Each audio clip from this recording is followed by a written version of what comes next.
make sure you give this video a thumbs up. Really appreciate it.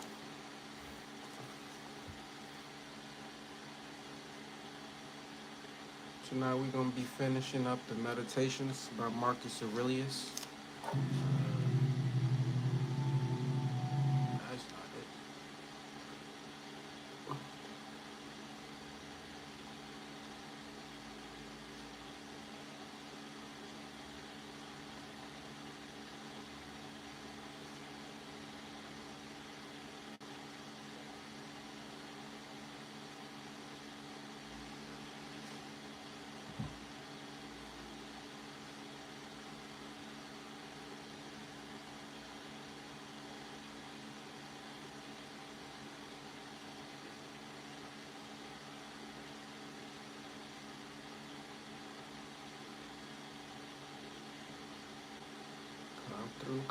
Come through. Like the live, like the live, like the live.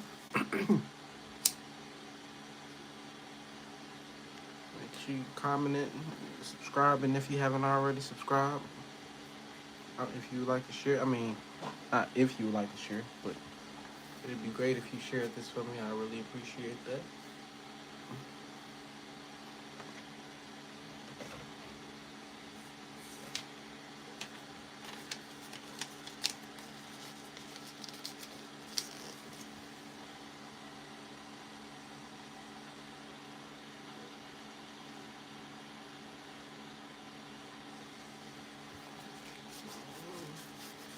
Only one person in here right now, but I guess that's cool. Like, early birds get the one.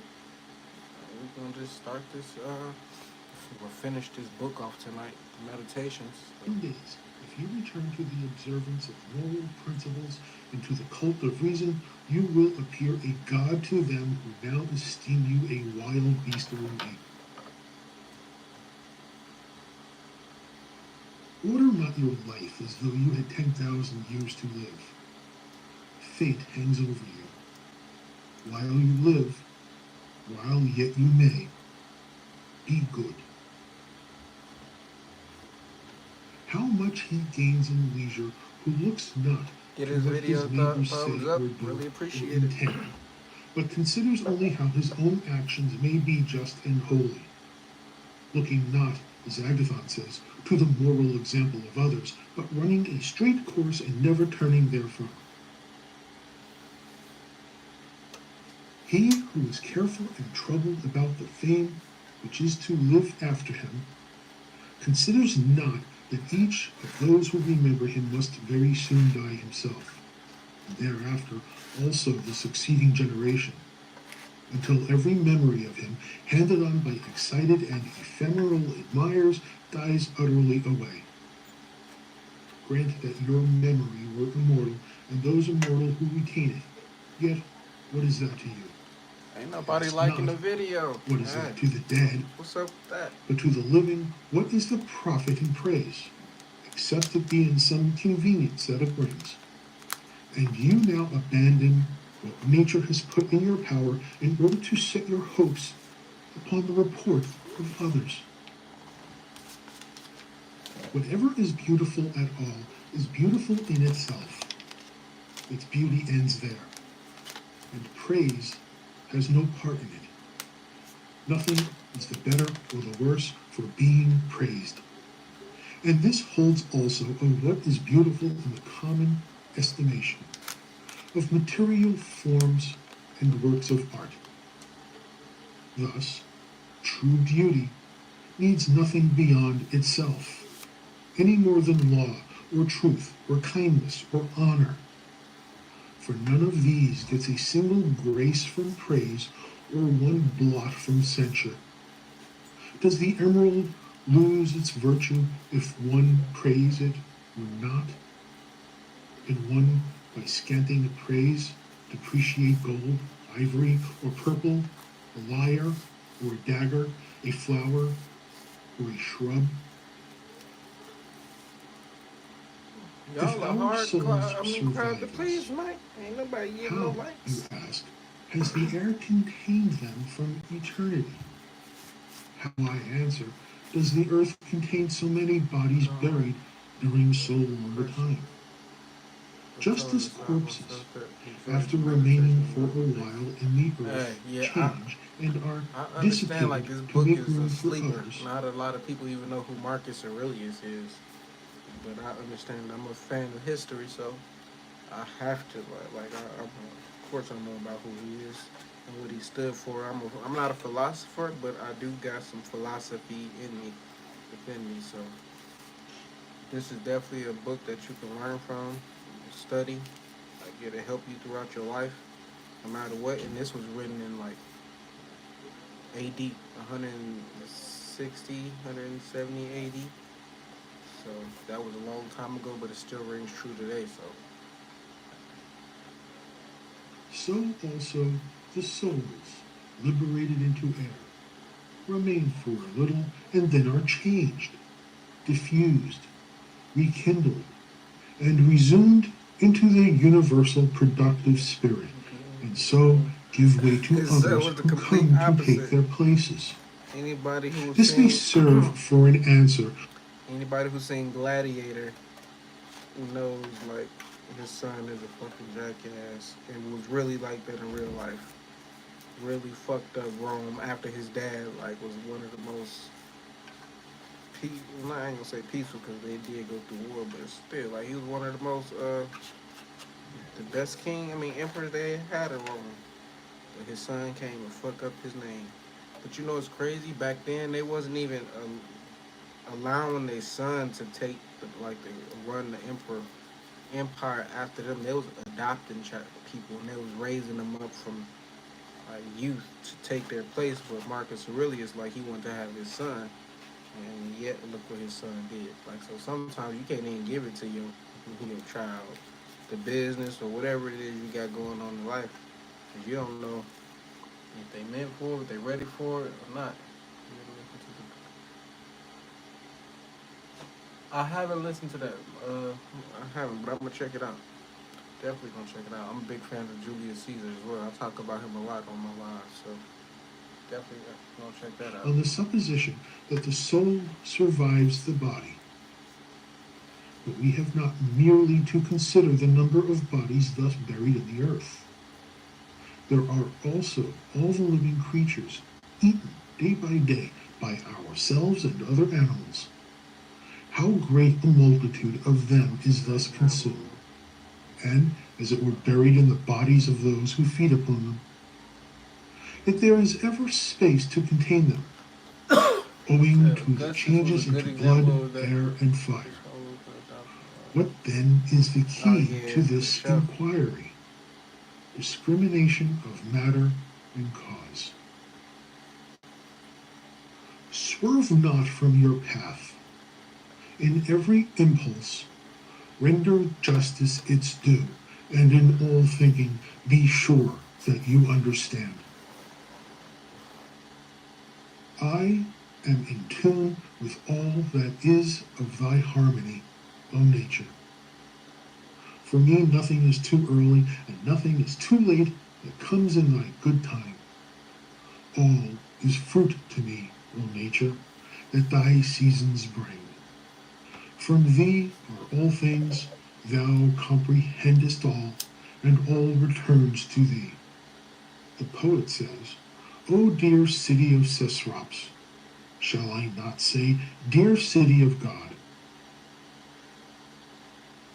Do few things, says the philosopher, if you would have quiet.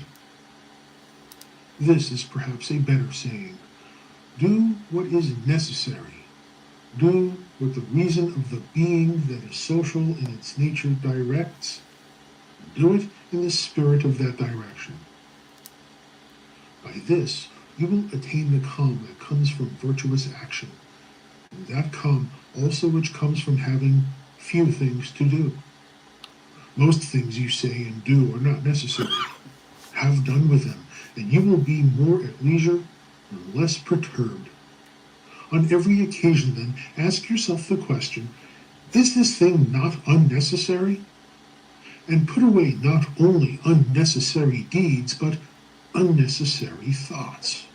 for by doing so you will avoid all superfluous actions. Make trial how the life of a good man succeeds with you, the life of one who is content with the lot appointed him by providence, and satisfied with the justice of his own actions and the benevolence of his disposition. Have you seen the other state? Make trial also of this. Avoid perplexity, seek simplicity. Has a man sinned? He bears his own sin. Has aught befallen you? It is well, for all that befalls you is an ordained part in the weaving of the destiny of all things from the beginning. In sum, life is short. Make the best of the present in reason and in justice. Be sober in your relaxation. The universe is either an ordered whole or a confusion. But although a mixture of phenomena, it is certainly an ordered whole. Or do you think that there can be order in you and confusion in the universe? And that too, in all things, though If you diffused haven't and gave this video a separated, thumbs are up, all I in really appreciate sympathy it if you did. one with another? Nothing to tap that button. Consider the deformity of these characters, the black or malicious, the effeminate, the savage, the beastly, the childish, Did you say the the black? brutish, the stupid, the false, the ribald, the knavish, the tyrannical. He is a foreigner and not a citizen of the world, who knows not what the world contains, and he too who knows not what happens in it. He is a deserter who flies from the reason that rules this polity. He is blind, whose intellectual eye is closed. He is a beggar who needs the gifts of others and has not from himself all that is necessary from life. He is an excrescence on the scheme of things, who withdraws and separates himself from the reasoned constitution of the nature in which he shares, by discontent with what befalls. The same nature which produces this event produced thee. He is the seditious citizen who separates his particular soul from the one soul of all reasonable beings. One acts the philosopher without a coat, Bless you, another Kenny. Thank you. without books, a third half naked. Says one, I have not bread, and yet I hold to reason. Says another, I have not even the spiritual food of instruction, and yet I hold to it. Love the art which you have learned, humble though it be, and in it find your recreation, and spend the remainder of your life as one who, with all his heart, commits his concerns to the gods, and neither acts the tyrant nor the slave to any of mankind. Recall, for example, the age of Vespasian. It is as the spectacle of our own time. You will see men marrying, bringing up children, sick and dying, warring and feasting, trading and farming. You will see men flattering, obstinate in their own will, suspecting, plotting, wishing for the death of others, repining at fortune, courting mistresses, hoarding treasure, pursuing consulships and kingdoms. Yet all that life is spent and gone. Come down to Trajan's days. Again, all is the same. And again, that life too is dead. Consider likewise the records of other times and nations, and see how, after their fit of eagerness, all quickly fell, and were resolved into the elements. But most of all, remember those whom you yourself have known, men who were distracted about vain things, men who neglected the course which suited their own nature, neither holding fast to it nor finding their contentment there. And herein forget not that care is to be bestowed upon any enterprise only in proportion to its proper worth. For if you keep this in mind, you will not be disheartened from over concern with things of less account. The familiar phrases of old days are now strange and obsolete, and likewise the names of such as were once much celebrated now sound strangely in our ears. Camillus, Caeso, Volisus, Leonatus, after them Scipio and Cato, lastly Augustus, Hadrian, and Antonine, all are forgotten. All things hasten to an end, shall speedily seem old fables, and then be buried in oblivion. This I say of those who have shone with the brightness of their fame. The rest of men, as soon as they expire, are unknown and forgotten. What then is it to be remembered forever? A wholly empty thing. For what should we be zealous?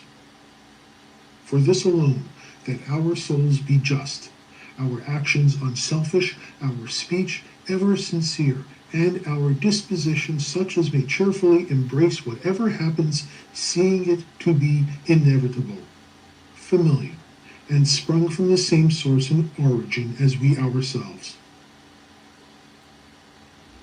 Willingly resign yourself to Clotho, permitting her to spin her thread of what yarn she may.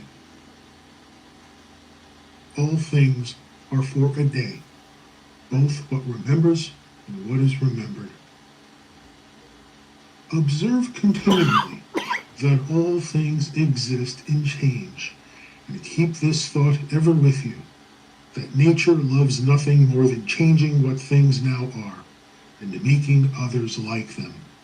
For what now is in a manner the seed of what shall be.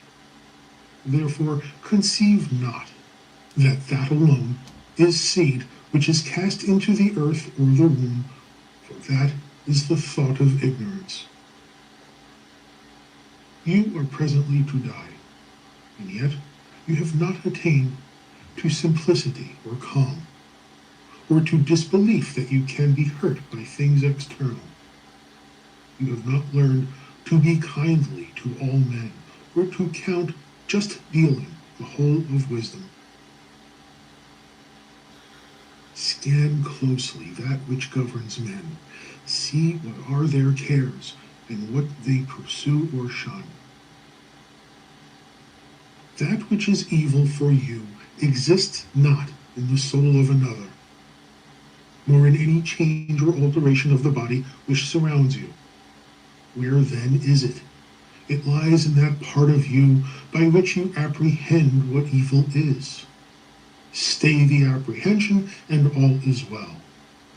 And though the poor body to which it is so closely bound be cut and burned, though it suppurate or mortify, yet let the apprehension remain inactive.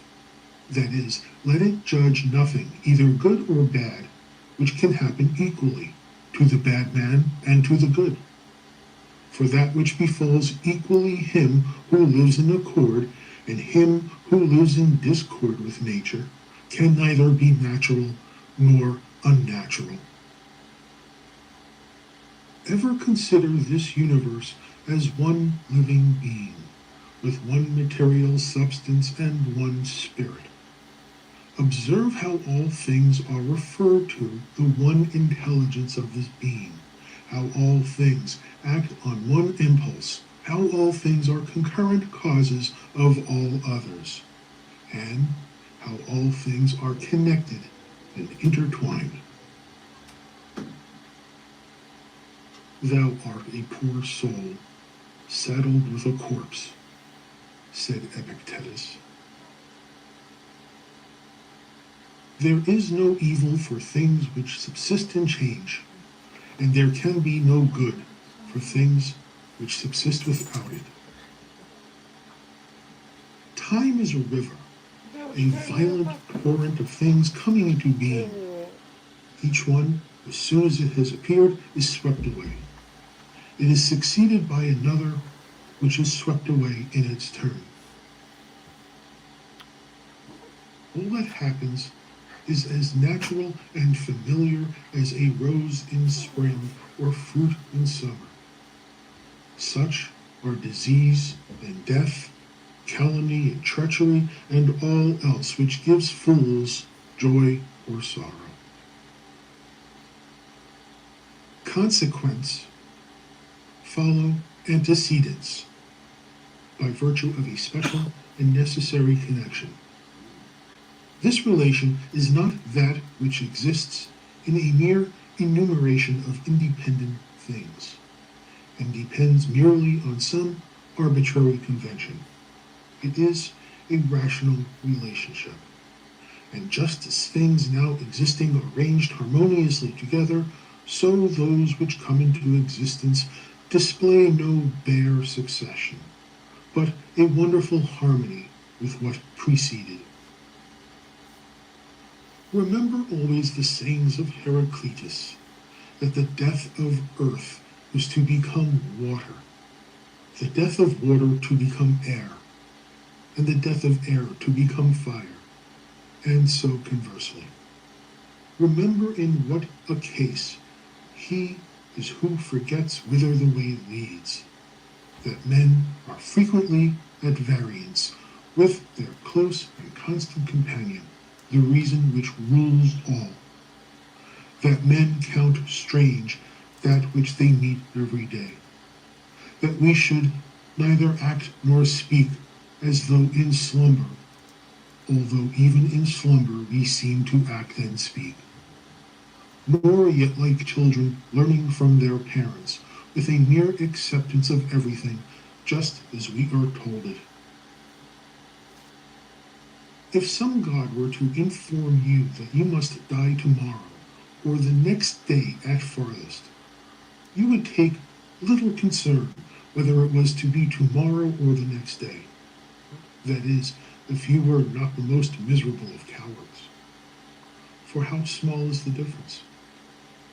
Wherefore, account it of no great moment whether you die after many years or tomorrow. Constantly consider how many physicians are dead and gone, who frequently knitted their brows over their patients. How many astrologers, who foretold the deaths of others with great ostentation of their art. How many philosophers who wrote endlessly on death Make and sure you give this video a immortality. thumbs up if you How haven't many already. warriors who slew their Really thousands. appreciate it. And how many tyrants who used their power of life and death with cruel wantonness, as though they had been immortal. How many whole cities, if I may so speak, are dead. Hellas and Pompeii and Herculaneum and others past counting. Tell over next all those you have known, one after the other. Think of how one buried his fellow, then lay dead himself to be buried by a third. And all this within a little time. In sum, look upon human things and behold how short-lived and how vile they are. Mucus yesterday, tomorrow, ashes, or pickled carrion, the fleeting remnant of your time in a space with nature, and depart contentedly.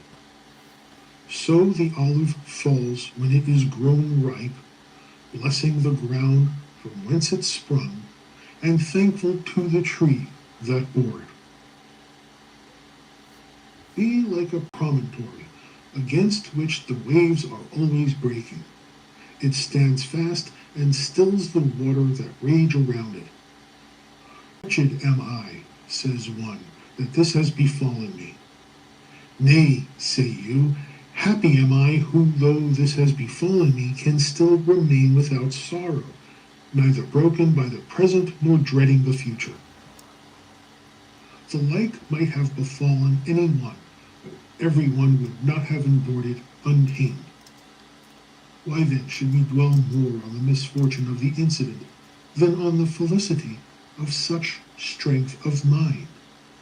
Can you call that a misfortune for a man which is not a miscarriage of his nature? And can you call anything a miscarriage of his nature which is not contrary to its purpose? You have learned its purpose, have you not? Then does this accident debar you from justice, magnanimity, prudence, wisdom, caution, truth, honor, freedom, and all else in the possession of which man's nature finds its full estate? Remember, therefore, for the future, upon all occasions of sorrow, to use the maxim, this thing is not misfortune, but to bear it bravely is good fortune.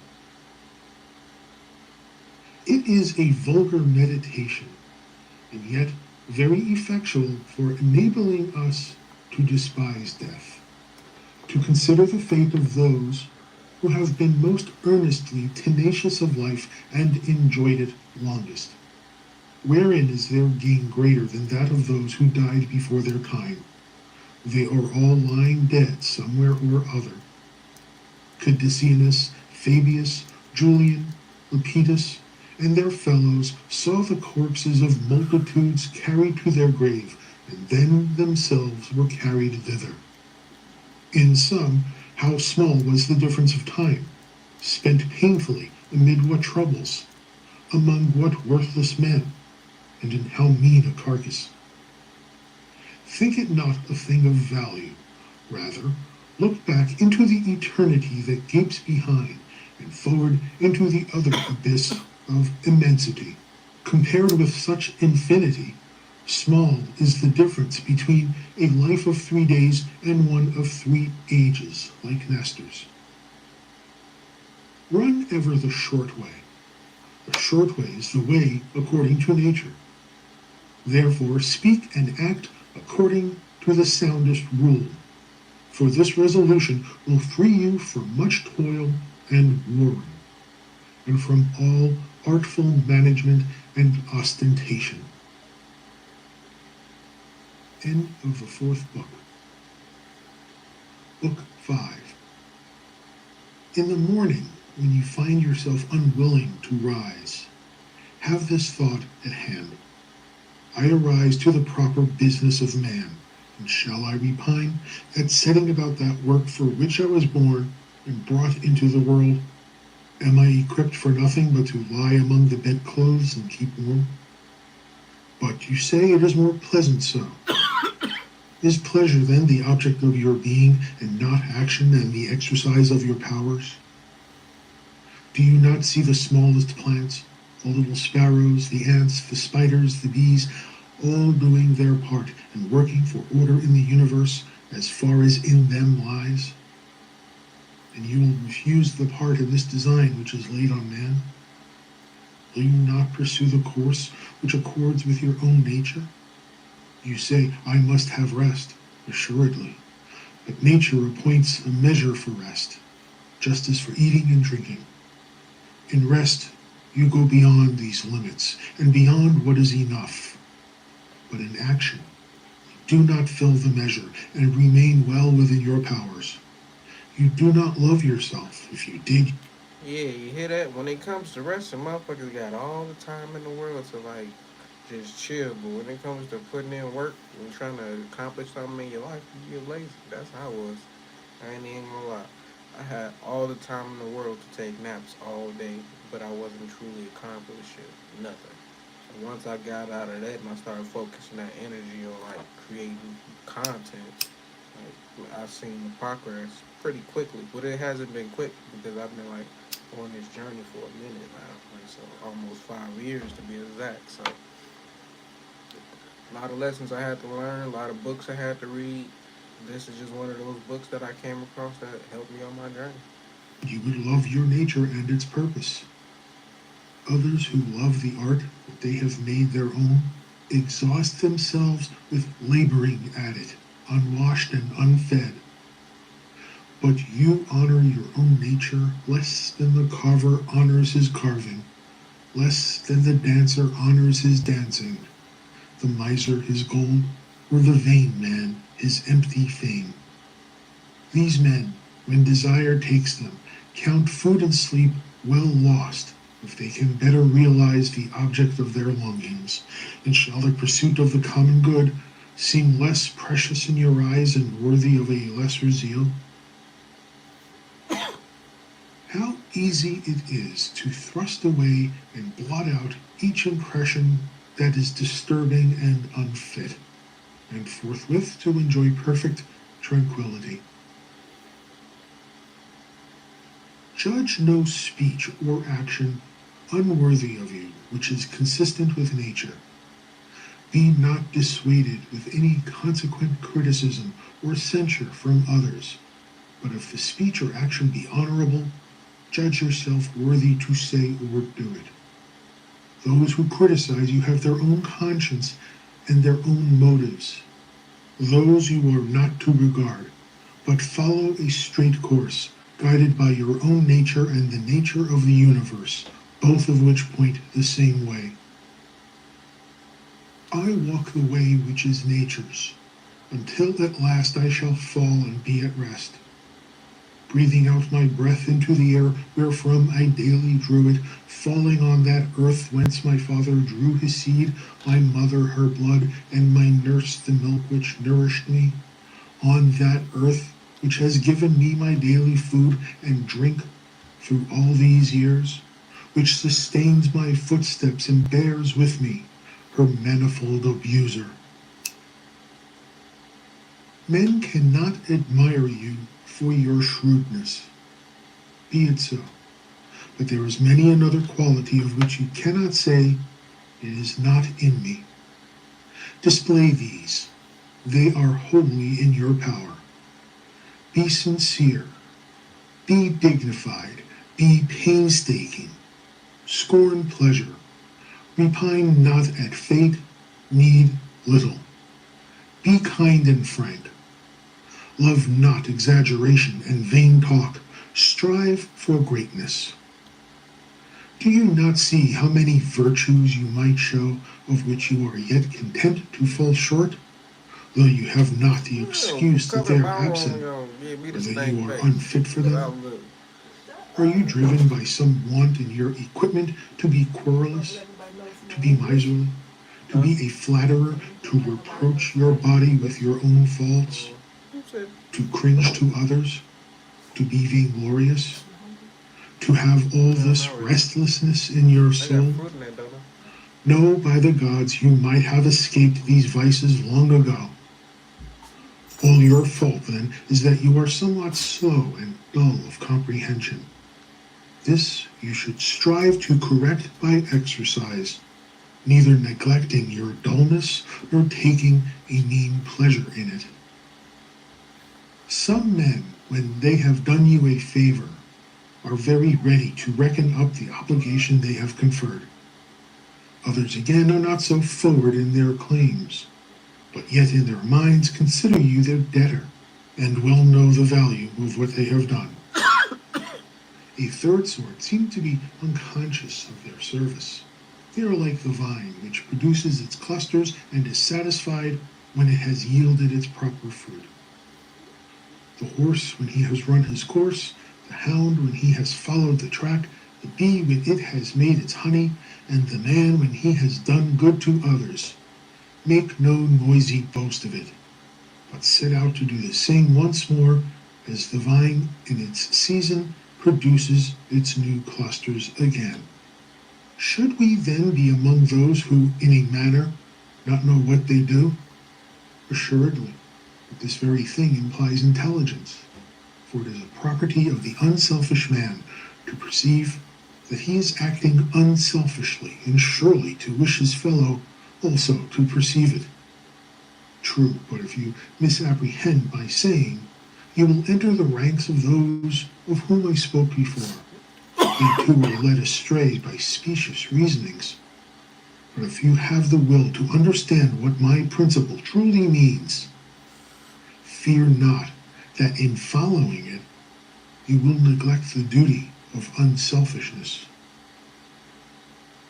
This is a prayer of the Athenians. Reign, reign, dear Zeus, on the plains and plowlands of the Athenians. Man should either not pray at all, or pray after this frank and simple fashion. Just as one says that Aesculapius had prescribed a course of riding for someone, or the cold bath, or walking barefooted, so it may be said that the guiding mind prescribes for a man disease, or mutilation, or losses, or the like. Prescribed, in the first case, means that such treatment was enjoined on the patient as might coincide with the needs of his health. In the second, it means that each man's fortune is appointed to coincide with the purposes of fate. Now, the very word coincidence implies something like that correspondence of squared stones in a wall or pyramid, which workmen speak of when they fit them together in some structure.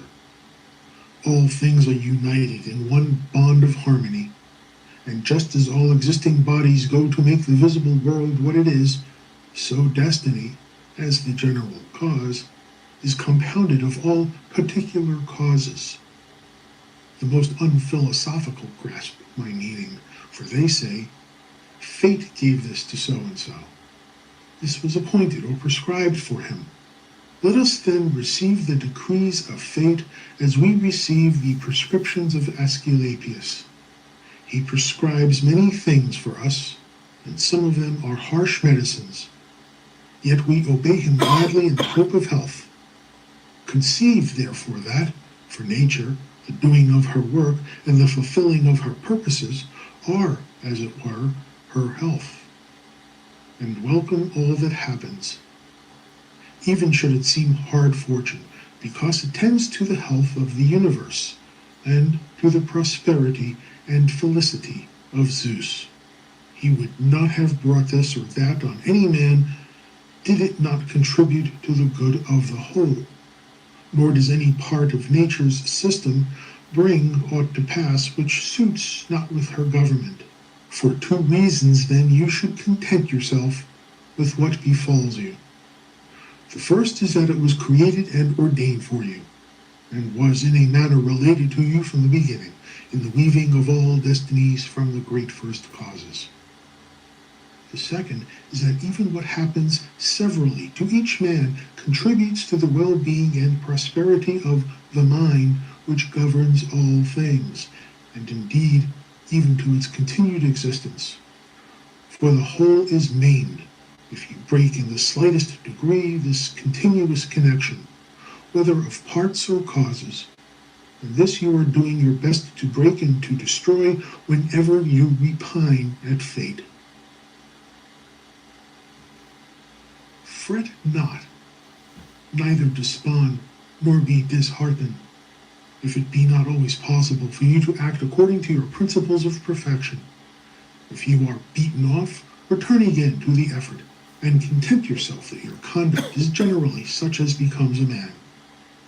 Love the good to which you return, and come back to philosophy, not as one who comes to a master, but as one whose eyes ache recurs to sponge and egg, as another has recourse to plasters, or a third to fomentation, and thus you will make no empty show of obeying reason, but find that it gives you rest. Remember that philosophy demands no more than what your nature requires, but you are wont to desire other things which accord not with your nature. For what you say can be more delightful than such things. Is not this the very snare which pleasure sets for us? Yet consider if magnanimity, frankness, simplicity, kindness, and piety be not even greater delights, and what is sweeter than wisdom itself, when you are conscious of security and felicity in your powers of apprehension and reason. The natures of things are so covered up from us that to many philosophers, and these no mean ones, all things seem incomprehensible. The Stoics themselves own that it is difficult to comprehend anything with certainty. All our assent is inconsistent, for where is the consistent man? Consider too the objects of our knowledge, how transitory they are, and how mean, how often they are in the possession of the debauchee, of the harlot, of the robber. Review again the morals of your contemporaries.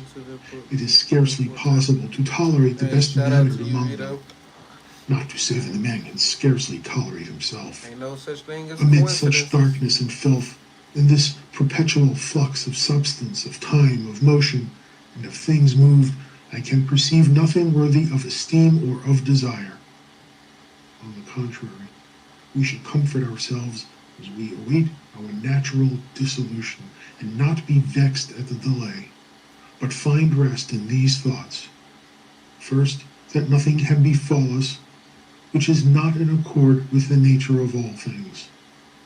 Second, that it is always in our power not to do anything against the divine spirit within us. To this no force can compel us. To what end am I using my soul? Let me examine myself as to this on all occasions, and consider what is passing now in that part of me which men call the ruler of the rest. Let me think too, whose is the soul that I have? Is it a child's? Is it a youth's, a timorous woman's, or a tyrant's? The soul of a tame beast or of a savage one? Of what value the things are, which the many account good, you may judge from this. If a man has conceived certain things, such as prudence, temperance, justice, or courage, to be good in the real sense, he cannot, while he is of this mind, readily listen to the traditional jibe about a superabundance of good things. It will not fit the case. But when he has in mind things which seem good in the eyes of the multitude, he is perfectly willing to hear and accept as quite appropriate the raillery of the comic poet. Thus, even the ordinary mind perceives the difference. For if this were not so, we would not, in the first case, repudiate the jest as offensive, nor would we salute it as a happy witticism when applied to wealth, or to the opulence which produces luxury and ostentation. Proceed then, and put the question whether these things are to be valued and esteemed good, of which we have such an opinion that we may aptly say of their possessor, he has so many possessions about him that he has no place wherein to ease himself. I consist of a formal and a material element. Neither of these two shall die and fade into nothingness, since neither came into being out of nothing. Every part of me then will be transformed and ranged again in some part of the universe. That part of the universe will itself be transmuted into another part, and so on for all time coming. By some such change as this I came into being, likewise my progenitors, and so back from all time past. There is no objection to this theory, even though the world be governed by determined cycles of revolution. I expected it to, but then again, Reason y'all be and reading the the art books. of thinking Y'all be on the same books I are be powers which are complete in themselves really ain't no and surprise. in their special processes. They start from their own internal principle and proceed to their appointed end. Such mental acts are called right, to indicate that the course of thought is right or straight. Nothing should be said to be part of a man which is not part of his human nature. Things that are not part of his essence cannot be required of him, and have no part in the promise or the fulfillment of his nature. Therefore, in such things lies neither the end of man nor the good which crowns that end. Moreover, if anything were really part of a man, it would not be proper for him to Exactly. If despise you it know, you or know. revolt against it, nor would he be praiseworthy who made himself independent thereof. If non-essential things were indeed good, he could be no good man who stinted himself in the use of them. But, as we see, the more a man goes without them, and the more he endures the want of them, What's up with you? the better Hey, a what's man up, he T? That's my is. cousin right there.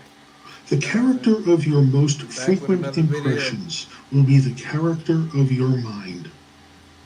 The soul takes color Trying from to its enhance our impressions. minds. Therefore, steep in it Just keep such growing thoughts in this as mug. these. Wherever a man can live, he can live well. A man can live in a court, therefore he can live well there. Again, everything works towards that for which it was created. That to which anything works is its end. And in the end of everything is to be found the advantage and the good of it. Now, for reasoning beings, society is the highest good, for it has long since been proved that we were brought into the world to be social. Nay, was it not manifest that the inferior kinds were formed for the superior, and the superior for each other?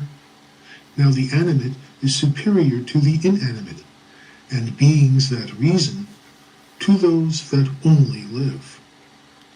To pursue impossibilities is madness, and it is impossible that the wicked should not act in some such way as this.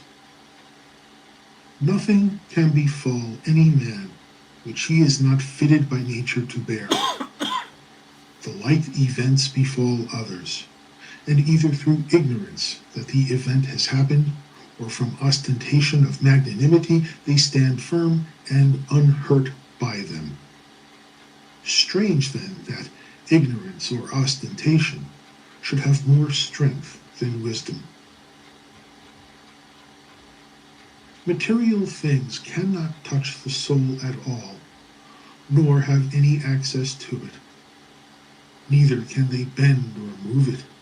The soul is bent or moved by itself alone, and remodels all things that present themselves from without in accordance with whatever judgment it adopts within. In one respect, man is nearest and dearest to me, insofar that is, as I must do good to him and bear with him. But insofar as some men obstruct me in my natural activities, man enters the class of things indifferent to me, no less than the sun, the wind, or the wild beast. By these, indeed, some special action may be impeded, but no interference with my purpose or with my inward disposition can come from them, thanks to my acceptive and modifying powers. For the mind can convert and change everything that impedes its activity into matter for its action. Hindrance in its work becomes its real help, and every obstruction makes for its progress. Reverence that which is most excellent in the universe, and the most excellent is that which employs all things and rules all. Likewise, reverence that which is most excellent in yourself. It is of the same nature as the former, for it is that which employs all else that is in you, and that by which your whole life is ordered. That which harms not the city cannot harm the citizen.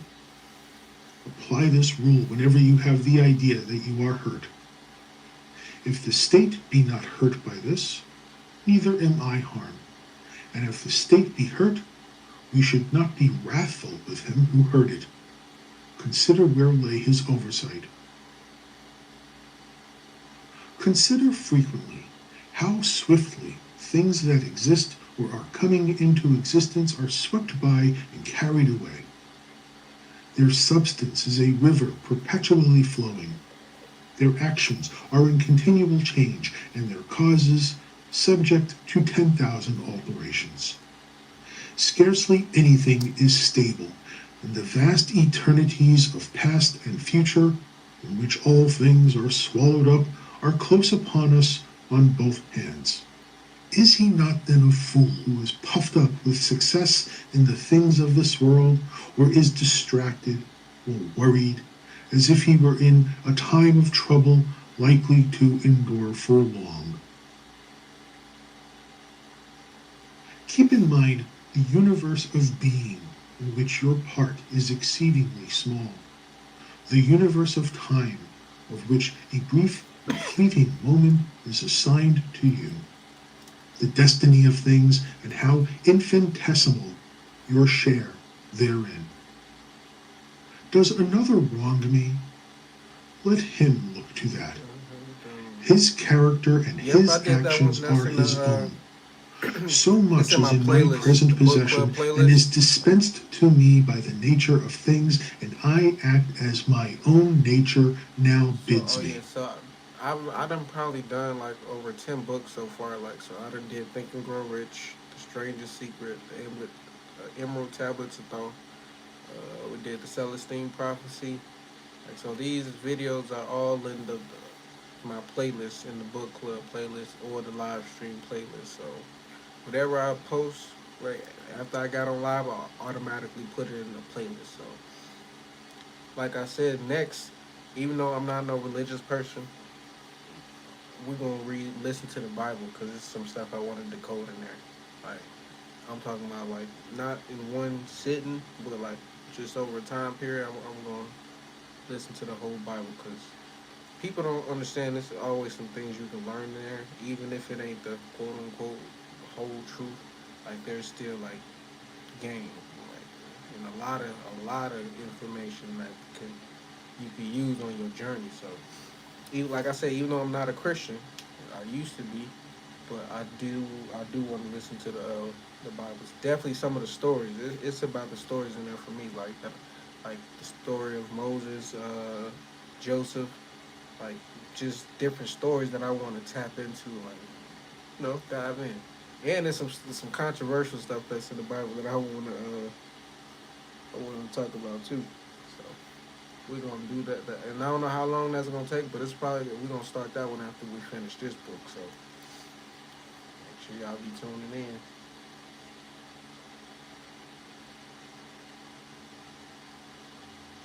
Let the leading and ruling part of your soul stand unmoved by the stirrings of the flesh, whether gentle or rude.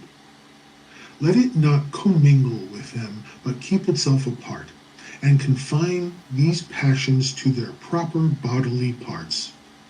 And if they rise into the soul by any sympathy with the body to which it is united, then we must not attempt to resist the sensation, seeing that it is of our nature. But let not the soul, for its part, add thereto the conception that the sensation is good or bad. Live with the gods. And he lives with the gods who continually displays to them his soul, living in satisfaction with its lot and doing the will of the inward spirit, a portion of his own divinity which Zeus has given to every man for a ruler and a guide. This is the intelligence, the reason that abides in us all. Are you angry with one whose armpits smell, or whose breath is foul? Hey, What Eric, is the you back use? again? His mouth or his Whoa, armpits now are so, and the consequence must follow. I like how you But into the you chat. say man is a reasonable being, and could by attention discern in what he offends. Very well, you too have reason. Use your reason to move his, instruct, admonish him. If he listens, you will cure him, and there will be no reason for anger. You are neither actor nor harlot. As you intend to live at your going, so you can live here. But if men do not permit you, then depart from life, yet so as if no misfortune had befallen you. If my house be smoky, I go out, and where is the great matter? So long as no such trouble drives me out, I remain at my will, and no one will prevent me from acting as I will. And my will is the will of a reasonable and social being. The intelligence of the universe is social. It has therefore made the inferior orders for the sake of the superior, and has suited the superior beings for one another. You see how it hath subordinated and coordinated and distributed to each according to its merit, and engaged the nobler beings to a mutual agreement and unanimity. How have you behaved towards the gods, towards your parents, your brothers, your wife, your children, your teachers, those who reared you, your friends, your intimates, your slaves? Can it be said that you have ever acted towards all of them in the spirit of the line, "He wrought no harshness, spoke no unkind word"? Recollect all you have passed through, all that you have had strength to bear. Your life is now a tale that is told, and your service is all discharged. Recall the fair sights you have seen, the pleasures and the pains you have despised, the so-called glory that you have foregone, the unkindly men to whom you have shown kindness. How is it that unskilled and ignorant souls disturb the skillful and intelligent? What, I ask, is the skillful and intelligent soul? It is that which knows the beginning and the end, and the reason which pervades all being, and by determined cycles rules the universe for all time. In a little space you will be only ashes, and dry bones, and a name, perhaps not even that. A name is but so much empty sound and echo, and the things which are so much prized in life are empty, mean, and rotten. We are as puppies that snap at one another, as children that quarrel, laugh, and presently weep again. But integrity, modesty, justice, and truth, up from the wide-wayed earth, have soared to heaven. What, then, should detain you here? Things sensible are ever-changing and unstable. The senses are dull and easily deceived. The poor soul itself is a mere exhalation from blood. Fame is such a world as a thing of naught. What then? You await calmly extinction or transformation, whichever it may be. Until the fullness of the time be come, what is to suffice you? What else then a life spent in fearing and praising the gods, and in the practice of benevolence, toleration, and forbearance towards men? And whatsoever lies beyond the bounds of flesh and breath, remember that it is neither yours nor in your power. A prosperous life may be yours if only you can take the right path and keep to it in all you think or do. Two advantages are common to gods, to men, and to every rational soul. In the first place, nothing external to themselves has power to hinder them. In the second, their happiness lies in having mind and conduct disposed to justice, and in the power to make that the end of all desire. If the fault be not my sin, nor a consequence of it, if there be no damage to the common good, why am I perturbed about it? Wherein is the harm to the common good? Be not incautiously carried away by sentiment, but aid him that needs it according to your power and his desert. If his need be of the things which are indifferent, think not that he is harmed thereby, for so to think is an evil habit. But, as in the comedy, the old man begs to have his foster child's top for a keepsake, though he knows well that it is a top and nothing more. So should you act also in the affairs of life. You mount the rostra and cry aloud, "O man, have you forgotten what is the real value of what you seek?" No, but the many are keen in their pursuit of it. Are you then to be a fool because they are? In whatever case I had been left, I could have made my fortune. For what is it to make a fortune but to confer good things upon one's self? And true good things are a worthy frame of mind, worthy impulses, worthy actions. End of Book 5.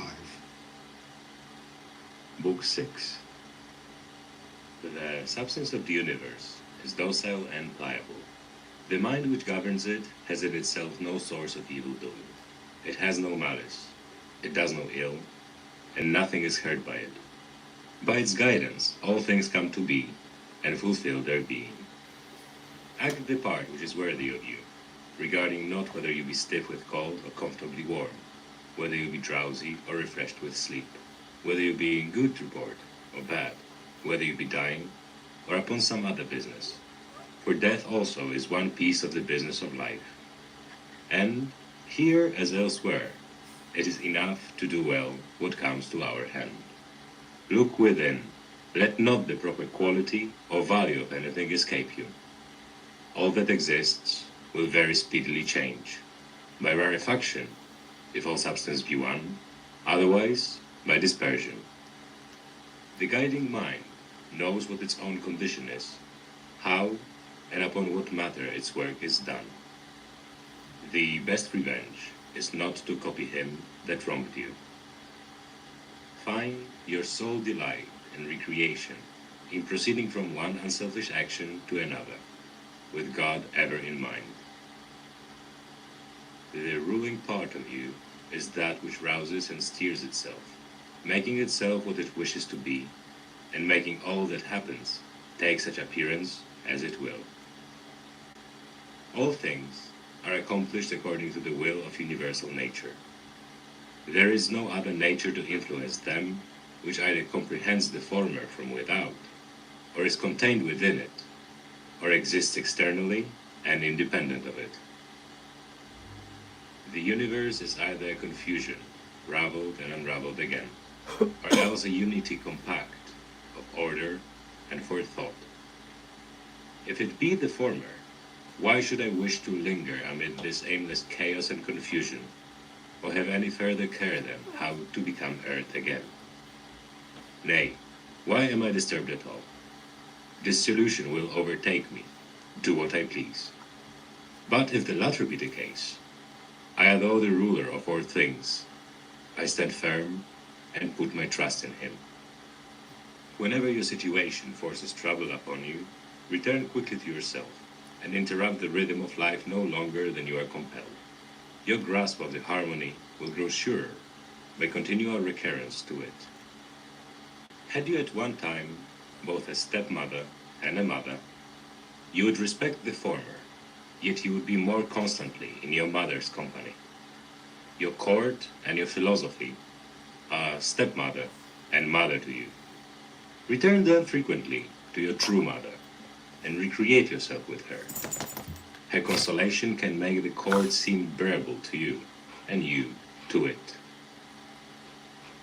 Keep these thoughts for meats and eatables. This that is before me is the dead carcass of a fish, a fowl, a hog. This Valerian is but a little grape juice. Think of your purple robes as sheep's wool stained in the blood of a shellfish. Such conceptions, which touch reality so near, and set forth the sum and substance of these objects, are powerful indeed to display to us their despicable value. In this spirit we should act throughout life, and when things of great apparent worth present themselves, we should strip them naked, view their meanness, and cast aside the glowing description which makes them seem so glorious. Vanity is a great sophist, and most imposes on us when we believe ourselves to be busy about the noblest ends. Remember the saying of Crates about Xenocrates himself. Most objects of vulgar admiration may be referred to certain general classes.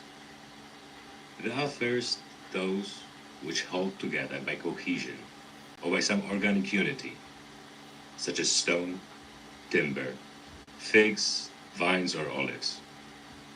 The things which men a shade more reasonable admire are referred to the class which possesses animal life, such as is seen in flocks and herds. When man's taste is still more cultured, his admiration turns to things which can show a rational intelligence.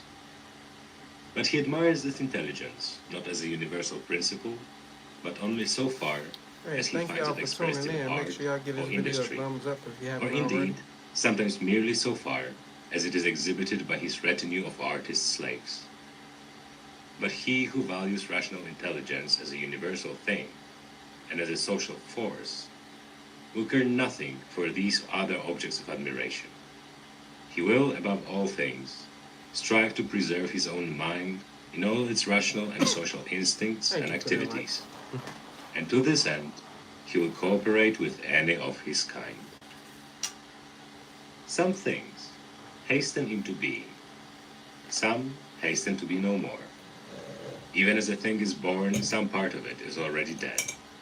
Flux and change are constantly renewing the world, just as the unbroken flow of time ever presents to us some new portion of eternity.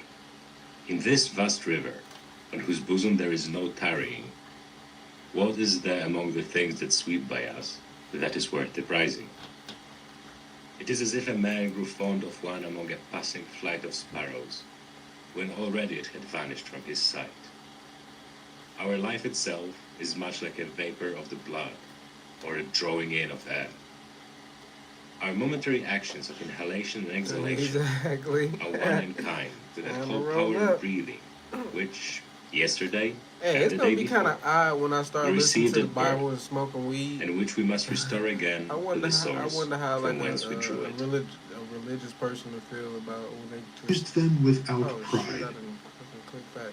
I wonder how they gonna feel when they click on my video, thinking it's gonna be like some religious stuff, or this is gonna be a black dude smoking weed, talking stuff. I ain't gonna be talking shit about the Bible. Like I said, I just want to decode it. There's a lot of stuff that's in there that I've been anxious to reread it for some reason. So now I gotta figure out where we left off at because I did this. Here then is what you may truly value. This well won, you will seek nothing more. Will you then cease valuing the multitude of other things? If you do not, you will never attain to freedom, self-sufficiency, or tranquility. You cannot escape envying, suspecting, and striving against those who have the power to deprive you of your cherished objects, nor plotting against men who are in possession of that on which you set your heart. The man who lacks any of these things must of necessity be distracted, and be forever complaining against the gods. But reverence and respect for your own intelligence will bring you to agreement with yourself, into concord with mankind, and into harmony with the gods, whom you will praise for all their good gifts and guidance. Shit, they gonna call me a Upward, smoking pastor after I do that round Bible and series. round the courses of the elements. But the course of Wanna virtue start my own is church? like none of these. It follows Oh, a shit. diviner path, The light just well literally directed went in a off way on that its is own hard when for I us said to that the understand. smoking pastor. Strange You have to are read the that. ways of men. They can speak no good word of the contemporaries with whom they live, yet they count it a great thing to gain the praises of a posterity whom they never saw nor shall see. As well might we grieve because we cannot hear the praises of our ancestors. If a thing seems to you very difficult to accomplish, conclude not that it is beyond human power. But if you see that anything is within man's power, and part of his proper work, conclude that you also may attain to it. In the gymnasium, if someone scratches us with his nails, or in a sudden onset bruises our head, we express no resentment. We are not offended, nor do we suspect him for the future as one who is plotting against us. We are on our guard against him, it is true, but not as against an enemy or a suspected person. In all good humor, we simply keep out of his way. Let us thus behave in other affairs of life, and overlook the many injuries which are done to us, as it were, by our antagonists in the gymnasium of the world. Listen, when As I motherfuckers said, do you we may wrong, keep out of you supposed to treat them just as if somebody had accidentally like brushed us against you. Like, that's kind of hard to like do. Like, but that was in another book we listened to, the Game of Life and How to Play it, and it was just talking about how you're supposed to love your enemies and stuff. So that's one of those things I'm still working on. But at the same time, like I know I can conquer that too. I just haven't made it a goal to conquer it. Like, cause I'm like, why do I need to give them that positive energy if they ain't giving it to me? So I guess that's where the Bible gonna come in. Like listening to the Bible is like just gonna, I don't know. We'll see what it'll do. their way, but without suspicion or hatred. If anyone can convince or show me that I am wrong in thought or deed, I will gladly change.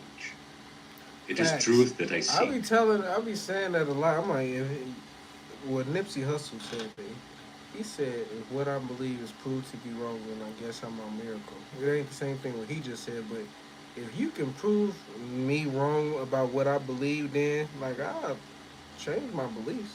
Like if you can like show me how I'm wrong and like show me where I'm failing in life, because I seem to be doing pretty well. Like so, can't I'm not about to can't nobody make me change my beliefs. Like even if I'm wrong, even if my beliefs is wrong, I know I manifest my reality. So whatever my beliefs is true.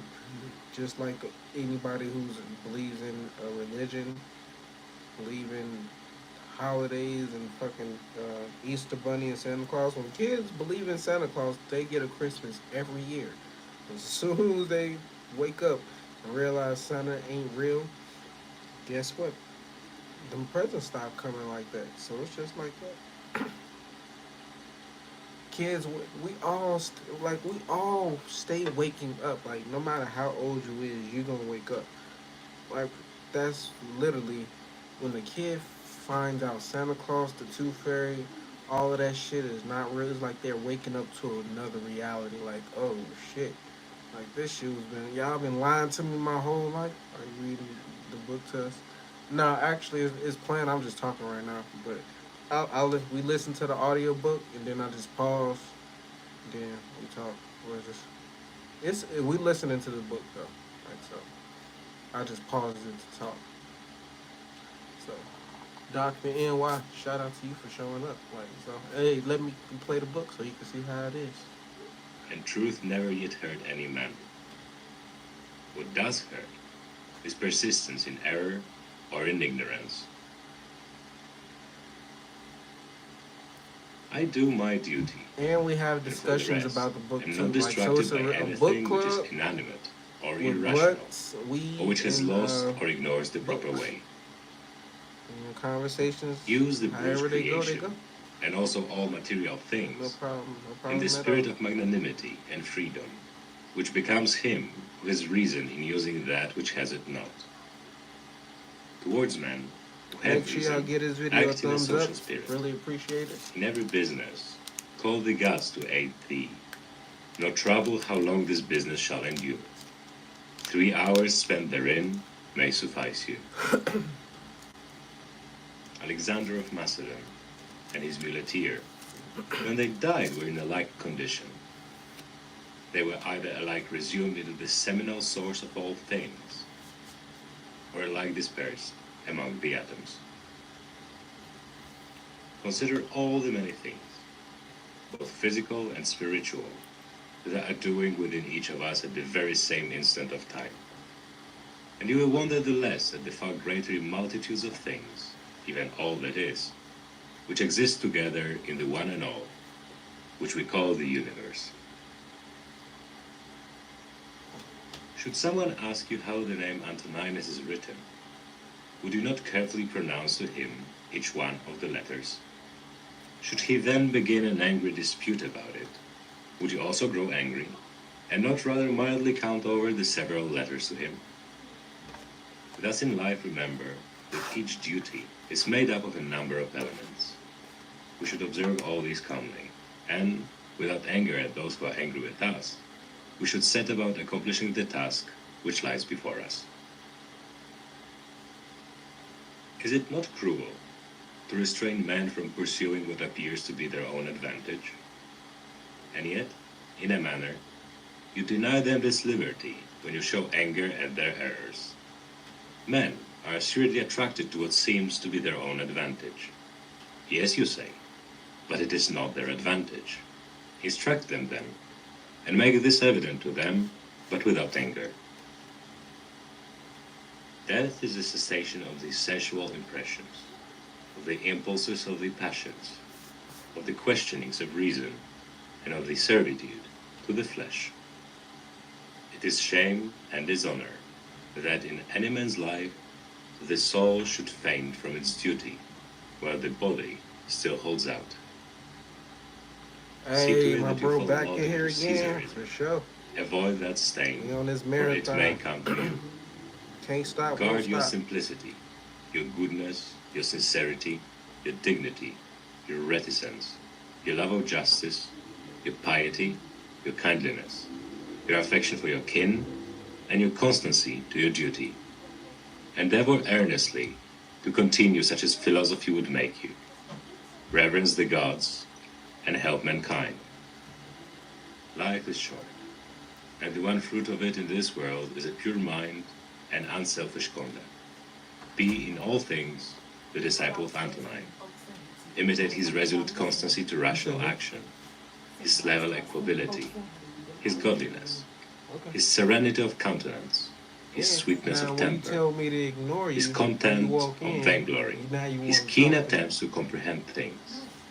Remember how he No, never you quitted any said, like, subject you come in here till he supposed had to act thoroughly like nobody examined came it in. and understood it, and how he bore with those who blamed him unjustly without making any angry retort, how he was never in a hurry, how he discouraged Hey, calumny, make sure y'all go subscribe to how my closely brother he channel. scanned the manners and actions of men, how cautious he was in reproaching any man, how free from fear, suspicion, or sophistry, how little contented him in the matter of house, furniture, dress, food, servants, how patient he was of labor, and how slow to anger.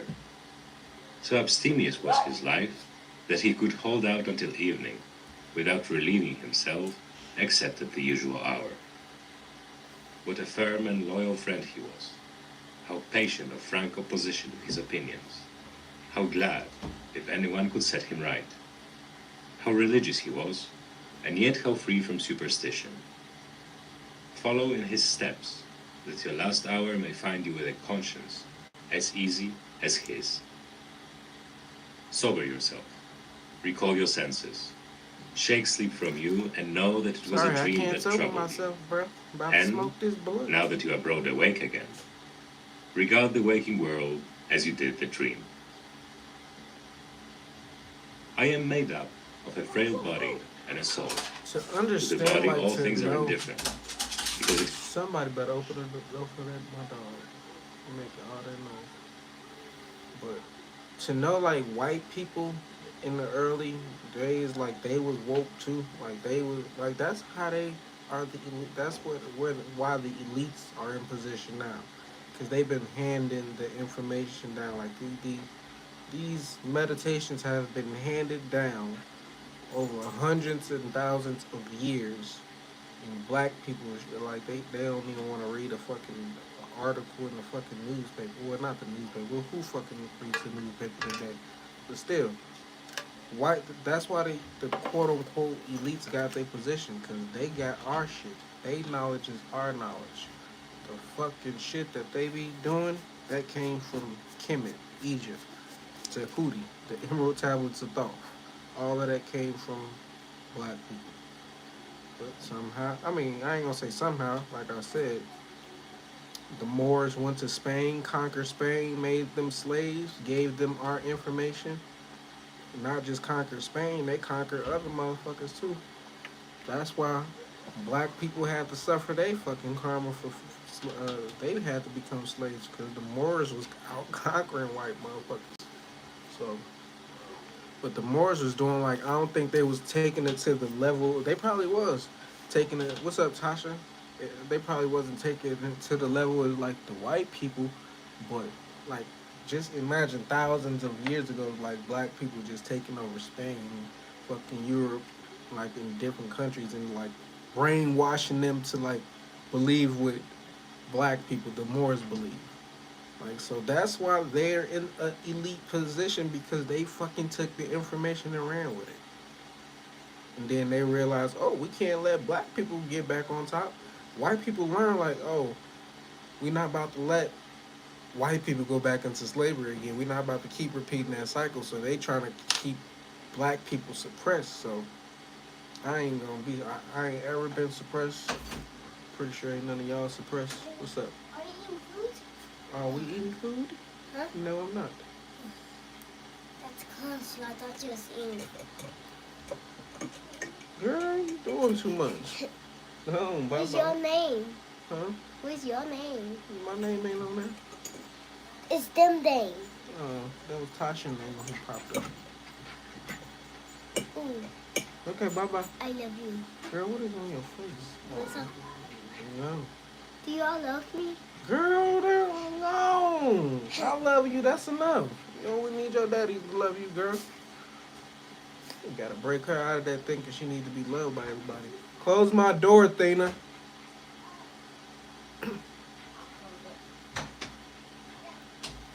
Do y'all love me? Girl, get your white ass. Nah, my baby ain't white. But that's crazy how, like, some of my family's like, that ain't your baby. She slept with a white man. The whole time, look at it. What's up with your spiritual Socrates? Hey, the meditations mention Socrates a few times in this book. Now, what time is it? Good. Do you know what time is it? What does it matter? What time is it? Oh. You're 4 years old. What time? What you care about time? She just be trying to see herself on camera. Like she's a performer. When the camera's on, like she know how to perform. Like so. Thank you, cuz of that's my baby that woke me up. Honestly, every time I had a kid, like I got seven, six biological, and then my stepdaughter. I include her as like my biological one. Yes. So every time I had a child, like I went through a different phase of my life, and then like taught me different things. Like so, but when I had Thina, the one that just kept popping in, like that's when I like really woke up. Like so, the ones before that, like three of them, like I was struggling. Like I wasn't struggling, but I was just going through my worst times. Like the ones that I just got custody of. Like I was going through my worst times when I had those children. Then once I left that relationship, got with my wife today, I had Thina, and then I had Angel, and then like my life has been going like in a positive direction because I made that switch. Because I'm like I ain't about to keep going down this wrong path like how my grandma, my Gigi raised. Not to say my Gigi raised me in the wrong way because she didn't, but my low key my grandma. She ain't raised us wrong. Either she just didn't teach us. Like she ain't care about our future like that. She ain't give us no real direction. Like she was just there to make sure we didn't get in trouble. We stayed out the street. So, it, okay, ask somebody. Leave me up. You know not to keep coming in. Females a dope. Hey, I'm a fan of mythology, so and I tell her she's a goddess, like so she knows. Like that's what I wanted to implant in her. Like she was a goddess from the day one. So when she asked what her name, well, she already know her name mean, but when she first asked what her name meant, I told her it was the goddess of wisdom and like strategy, war strategy, and she came from my forehead because Athena was born from Zeus' forehead. She wasn't born from like a woman, like so. She knows who she is. She definitely know who she is. Hey, spiritual Socrates, thank you for continuing to come back though, for sure. Cannot distinguish them. and to the mind. All things are indifferent also, which arise not from its own activities. All these are indeed in its own power, but it is concerned with only such of them as are present. Its past and future activities are indifferent to it now. No toil for hand or foot is against nature, so long as it is proper for hand or foot to do. No more then is toil contrary to the nature of man as man, so long as he is doing work appointed for a man to do. And if it be No not problem contrary at to his all. nature, it cannot be evil for him. Oh yeah, that's How what I many meant of to the before pleasures which have been I pressed played on the book. My kids came home from school today, and they was happy as hell, and I didn't know why. And come to find out, they had a book challenge to see who read the most books in the month of February. So my stepdaughter, she came in first with like, I think she said like 57 hours of read time on her thing. Then my son and my daughter, youngest daughter, well not my youngest, but the youngest that's in school, like they was lower on the list. But for her, my stepdaughter, to like have 57 hours of reading time, like she blew everybody in the school out. And like to know like she been here with me like just as like long as Thana was here. Like so, she was here watching me transition into who I am today. So she soaked up all of the game. Like she got more game than my kids because they wasn't here all the time. Like so, she act way more like me. My stepdaughter acts way more like me than like the majority of my children. And it shows like when she go to school because she be blowing everybody out. Like literally 57 hours, and the closest person like probably was like 13, 14 hours of watch time. Like, but when I had the humble. I realized the type of parent I am. Like, I'm the type of parent you can't too much celebrate your successes because I will humble you. Because I understand, like, yeah, it's good you got that accomplishment, but don't settle. Don't just get comfortable right there. So when she came in and told me that, I'm like, oh, well, let me go see my watch time from the books I've been listening to. And like shit, my shit was over damn near like 70 some like hours of watch time. Like so, I'm like, hey, you see how you blew out your school? There's still levels to it. So, hey, she understand like it's all love though. Yeah, or they all time, but the way Maya is my stepdaughter, she she got it. It's like she running with it. Like my oldest son, of course, like he's he's like me, but it's more of like the natural, cool, calm, collective, laid back. Naya is like more like the woke version. Like though she's super like she woke. Like she speaks well. Like she like my mini me, and it's not my daughter. Like it's not my blood daughter. It's just my quote unquote stepdaughter. But she she more like me than like I said the rest of my children. Well, I mean, Thana and Angel, since they've been right here with me this whole time, like Angel, she's only gonna be 2 in April, so she hasn't been like to the age where she's talking and she's moving and doing, but she's still advanced. Like then, as you can see, my daughter Thana, she's 4. She don't look like no 4 year old. She don't act like no 4 year old. So my children, like I just got to get the other ones caught up. I mean, and like you said, they catch up on their own time. I ain't gonna rush them. I ain't gonna treat them no different. But it do be funny because like she be like, Naya, she cold with it. Like she cold. That's my daughter. Enjoyed by robbers, rakes, parricides, Able to and soak up tyrants. things like exactly Do you not see how like common artificers, but for her to. I'm telling you, she soaks up everything. Like they all do, but my 3 kids that just moved here with me, they've been soaking up everything from their mom. Like not to say she a bad person, but it's a reason I have custody today. Like so, it wasn't just y'all go stay with y'all dad. It was a reason. Like so they took more on of their mom and the last of when they seen me when I was living with their mom. And that was like in 2015 when I wasn't shit. Like so, would I raise my children? The first three. Hold on, why my dog tripping? Uh,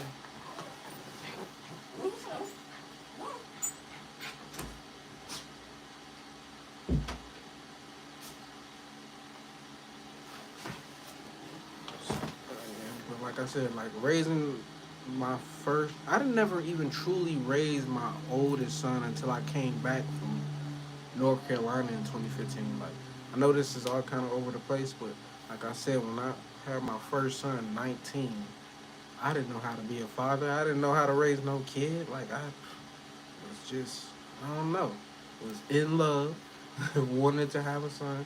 What's crazy is my son, my oldest son, is the only playing child that I had. Like everyone else like me, I didn't plan those kids. So, I said those kids like they ain't mine. Like, but I didn't plan my children except for my oldest. So, like I said, he's more like me.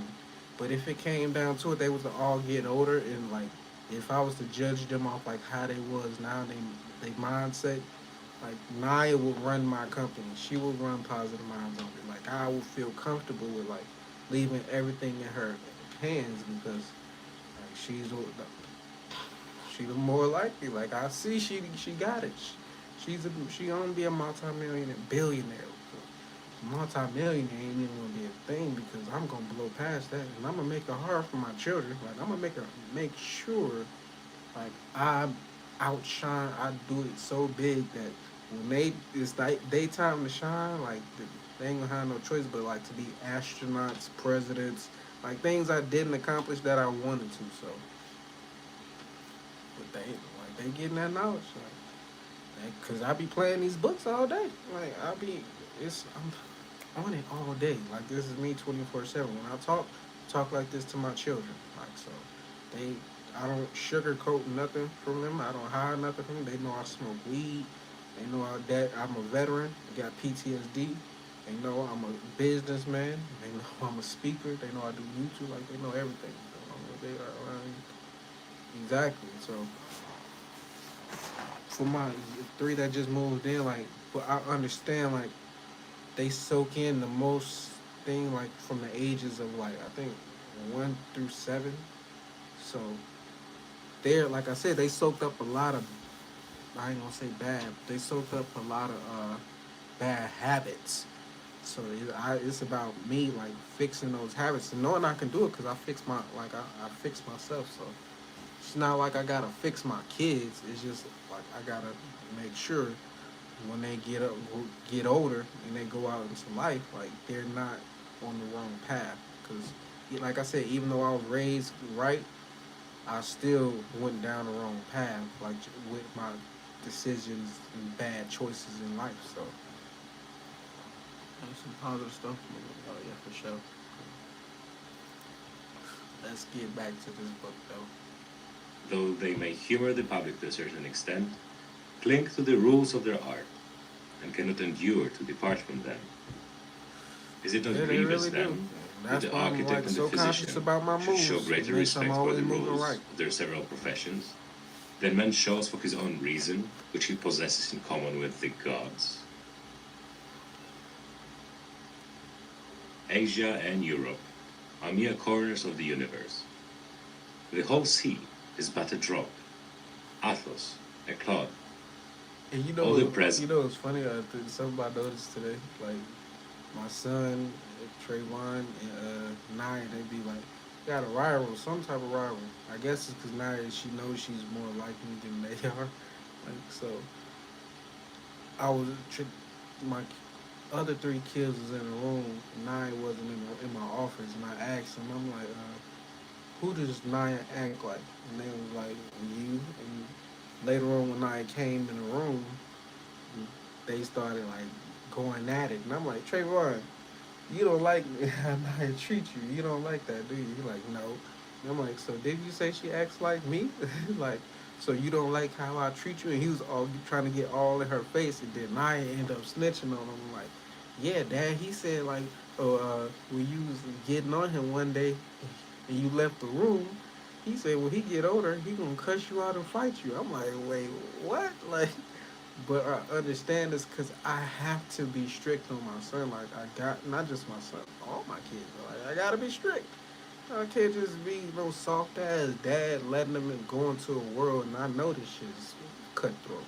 Like so, I'm a real father. I gotta really raise them. Like so, I didn't have that. So I gotta make sure what I'm doing is gonna be implanted in them for the rest of their life, and they'll always be good, no matter how they feel today. Like, cause it was times my Gigi whooped my ass so many times. Like I'm like, damn, I used to wish death on my Gigi as a kid. Like, man, I hate you. But as I got older, I realized why she did it. So, of course, she eventually died, but it was in old age, so it wasn't like I wished death on my Gigi. So, and it came true.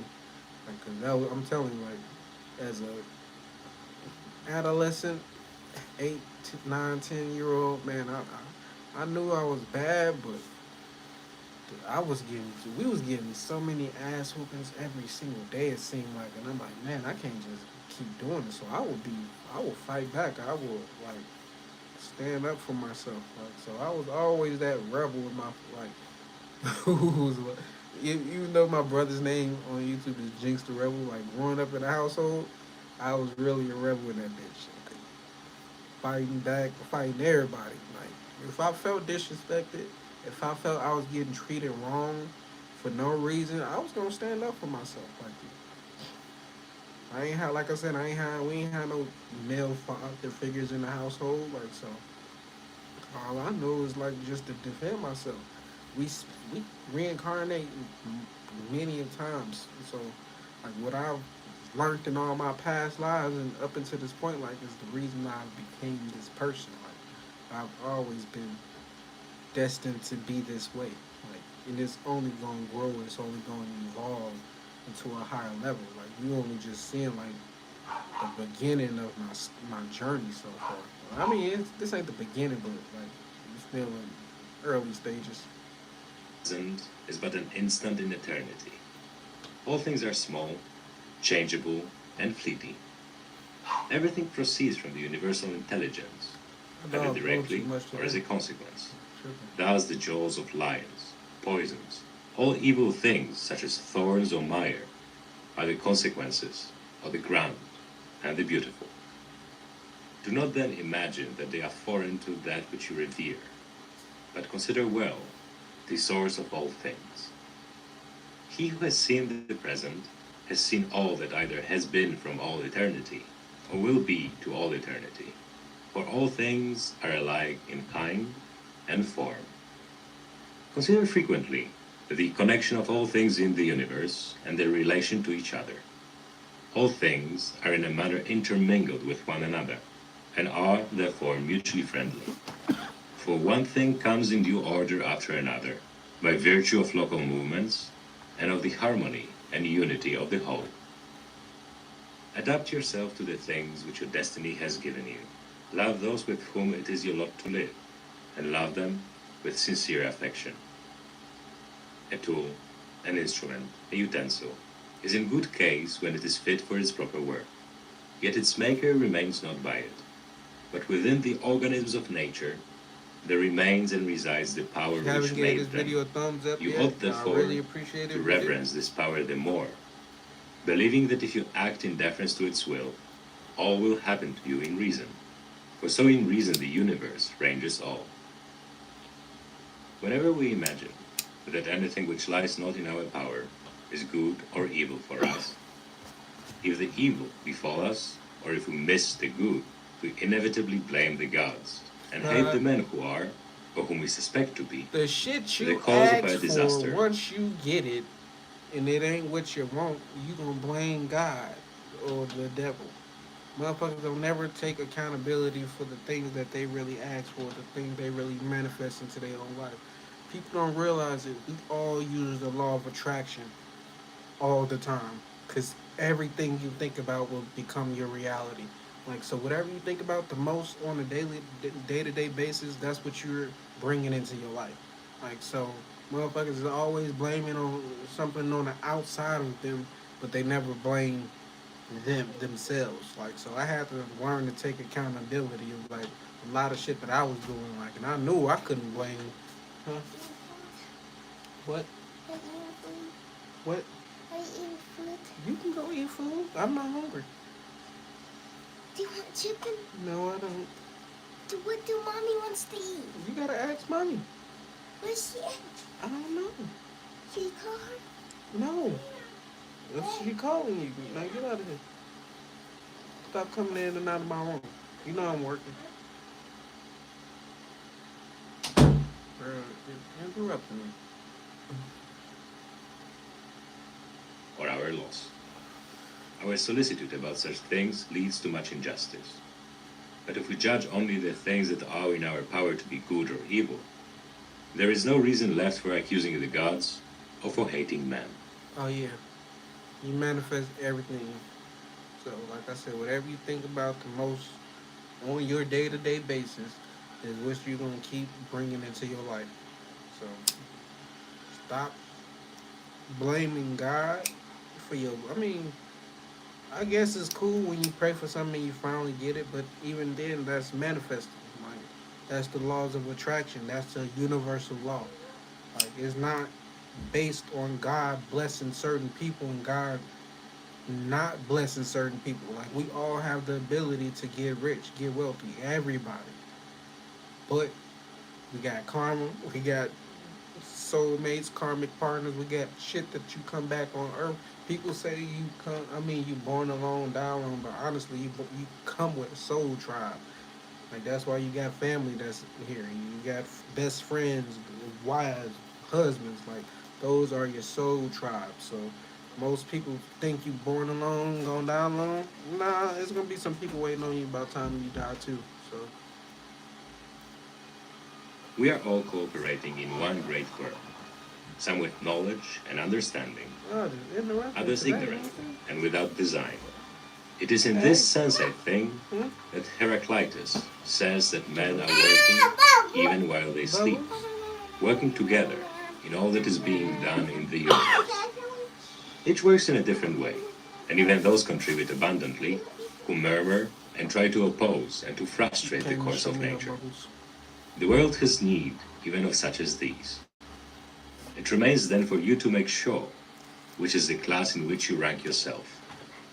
The presiding mind will assuredly use you to good purpose, one way or another, and will enlist you among its laborers and fellow workers.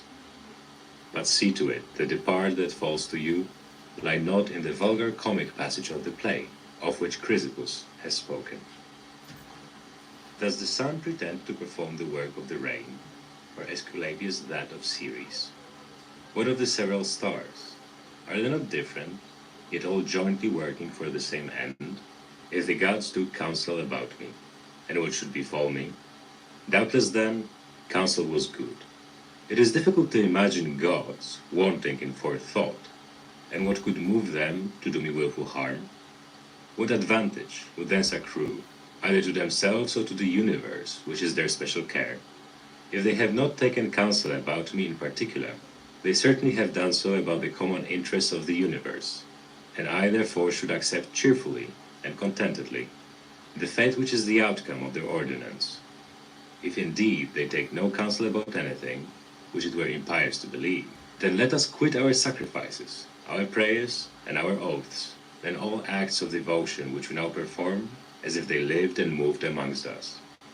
But granting that the gods take no thought for my affairs, I am still deliberate about myself.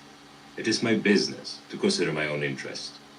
Now, each man's interest is that which agrees with the structure of his nature, and my nature is rational and social. As Antoninus, my city and my country is Rome. As a human being, it is the world. That alone, then, which profits these two cities can profit me. All that happens to the individual is of profit to the whole. This would suffice. But if you consider closely, you will see that it is also a general truth that all that happens to one man is of profit to the rest of mankind.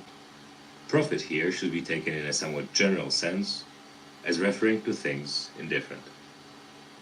In the amphitheater and other such resorts, the same or similar spectacles, continually presented, cloy at last. It is even so in all our experience of life. All things, first and last, are alike and like the ride. When shall the end be? Think continually of all the men that are dead and gone, men of every sort and condition, of all manner of pursuits, and of every nation, returned back to Philistine, Phoebus, and Oregonian, passed down to other generations of the dead. We must all change our habitation and go to that place whither so many great orators, so many venerable philosophers, Heraclitus, Pythagoras, Socrates, and so many heroes have gone before, and so many generals and princes have followed. Add to these Eudoxus, Hipparchus, Archimedes, and other keen, great, laborious, cunning, and arrogant spirits, yea, such as have witly derided this fading mortal life, which is Hey, but for a spiritual day, Socrates, as did how men. does it feel when you go into a random live? I mean, this ain't a random live because you've been in here before. But how does it feel when you come into a live and a random book is playing and it says the name Socrates or whatever? You hear the name Socrates. Every time you hear the name Socrates, how does that make you feel? Like just randomly hearing it right now. You didn't know I was gonna be playing this tonight. Like so. Menippus and his brethren. Consider that all these are long since in their graves, and wherein here is the heart for them, or even for men whose names are not remembered. I was just talking about names, but I was on Facebook today and I shared this post. Well, I think I commented. I don't even think I shared it, but I commented. But the person who initially shared it, his name was Kenneth Grady. So the only difference between our name was his had a G in it and mine's had a B in Grady. So I'm like, oh shit, and I resonated with the post that was shared. So, like, love your G said like, exactly like The one just precious thing in confirmation life is to spend it in a It's steady already course of truth and in a justice, confirmation. with kindliness, even for the false and the unjust. Like there's the reason why I'm in. Exactly. When you would cheer your heart, Yep. consider the several excellencies of those that live around you. Consider the activity of one, the modesty of another, the generosity of a third, and the other virtues of the rest. Nothing rejoices the heart so much as instances, the more the better, of goodness manifested in the characters of those around us. Let us therefore have such instances ever present for reflection. Are you grieved that you weigh only these few pounds, and There's not candy 300? Okay. Bye If bye. not, is a Bye-bye. greater reason Do you to want some sorrow. candy? Bye You bye. lived only Go. so many years, and no Why longer. you keep coming in here? You are satisfied with your Huh? allotted quantity of matter. Stop coming in here. You know what I'm Content doing, yourself right? then likewise with the span of I time don't know why you're appointed getting you. comfortable just walking in and out of Try here. to persuade men to agree with you. But whether they agree or not, pursue the course you Play have around marked with out it. when the principle of justice point that way. Should one My oppose you kids by gonna grow force, up and like. act with resignation. I know they gonna go through a stage where, like, of course, they hate their dad because I'm tough, I'm hard, I don't make nothing easy. But it's gonna go to get to a stage where they get older and they realize why I did it. Like that's gonna be like the more fulfilling. Like even though I know sometimes they hate me now, like at the end of the day, I know like shit. I was a kid too, and I knew what it took to get me on the right track. So. And show not that you are hurt. Use the obstruction for the exercise of some other virtue. And remember You that just the gotta purpose make sure I don't involved the traumatize my kids reservation in no type of way though. that you are not That's what to aim at impossibilities. You don't want to traumatize your kids. What after all was your aim? To make some good effort, such as this. Well then you have succeeded, even though your first purpose be not accomplished. The vainglorious man places his happiness in the actions of others. The sensualist finds it in his own sensations. The wise man realizes it in his own word. You have it in your power to form no opinion about this or that, and so to have peace of mind. Things material have no power to form our opinions for us. Accustom yourself to attend closely to what is said by others, and as far as possible to penetrate into the mind of the speaker. What profits not the swarm, profits not the bee. If the sailors revile their pilot, or the sick their physician, whom will they follow or obey? And how will the one secure safety to the crew, or the other health to the patients? How many who entered the world with me are already departed? To the jaundiced, honey seems bitter, and water is a thing of dread to those bitten by mad dogs. To boys a ball is a glorious thing. Why then am I angry? Has error in the mind less power than a little bile in the jaundice, or a little poison in him who is bitten? No man can prevent you from living according to the plan of your nature, and nothing can befall you which is contrary to the plan of the nature of the universe. Consider what men are, whom they seek to please, what they expect to gain, and how they go about to compass their ends. Think how soon eternity will shroud all things, and how much is already shrouded. End of Book 6. Book 7. What is vice? It is what you have often seen. In every instance of it, keep in mind that you have often seen the like before. Search up and down, and you will find sameness everywhere. Among the events which fill the history of ancient, middle, and present ages, among the things of which our cities and our households are full today, nothing is new, all is familiar and fleeting. How can the great principles of life become dead if the impressions which correspond to them be not extinguished? These impressions you may still rekindle. I can always form the proper opinion of this or that, and if so, why am I disturbed? What is external to my mind is of no consequence to it. Learn this, and you stand upright. You can always renew your life. See things again as once you saw them, and your life is made new again. Your vain concern for shows, for stage plays, for flocks and herds, your little combats are as bones cast for the contention of puppies, as baits dropped into a fish pond, as the toil of ants and the burden that they bear, as the scampering of frightened mice or the antics of puppets jerked by wires. It is then your duty amid all this to stand firm, kindly and not proud, yet to understand that a man's worth is just the worth of that which he pursues. In conversation we should give good heed to what is said, and in every enterprise we should attend to what is done. In the latter case, at once look to the end in view, and in the former, note the meaning intended. Is my understanding sufficient for this business or not? If it be sufficient, I use it for the work in hand as... That sniffer dude, the one that's always talking about the weed. He ain't showed up to the live in a couple of nights. I wonder, did I say something that made him like, say, oh, let me leave this dude alone. He might expose me. He might show up tonight. I wouldn't be surprised. As an instrument given to me by nature. If it be not sufficient, I either give place to one better fitted for the achievement, or if for some reason this be not a proper course, I do it as best I can, taking the aid of those who, by directing my mind, can accomplish something fit and serviceable for the common good. For all that I do, whether by myself or with the help of others, should be directed solely towards what is fit and useful for the public service. How many of those who were once so mightily acclaimed are delivered up to oblivion, and how many of those who acclaimed them are dead and gone this many a day? Be not ashamed of taking assistance.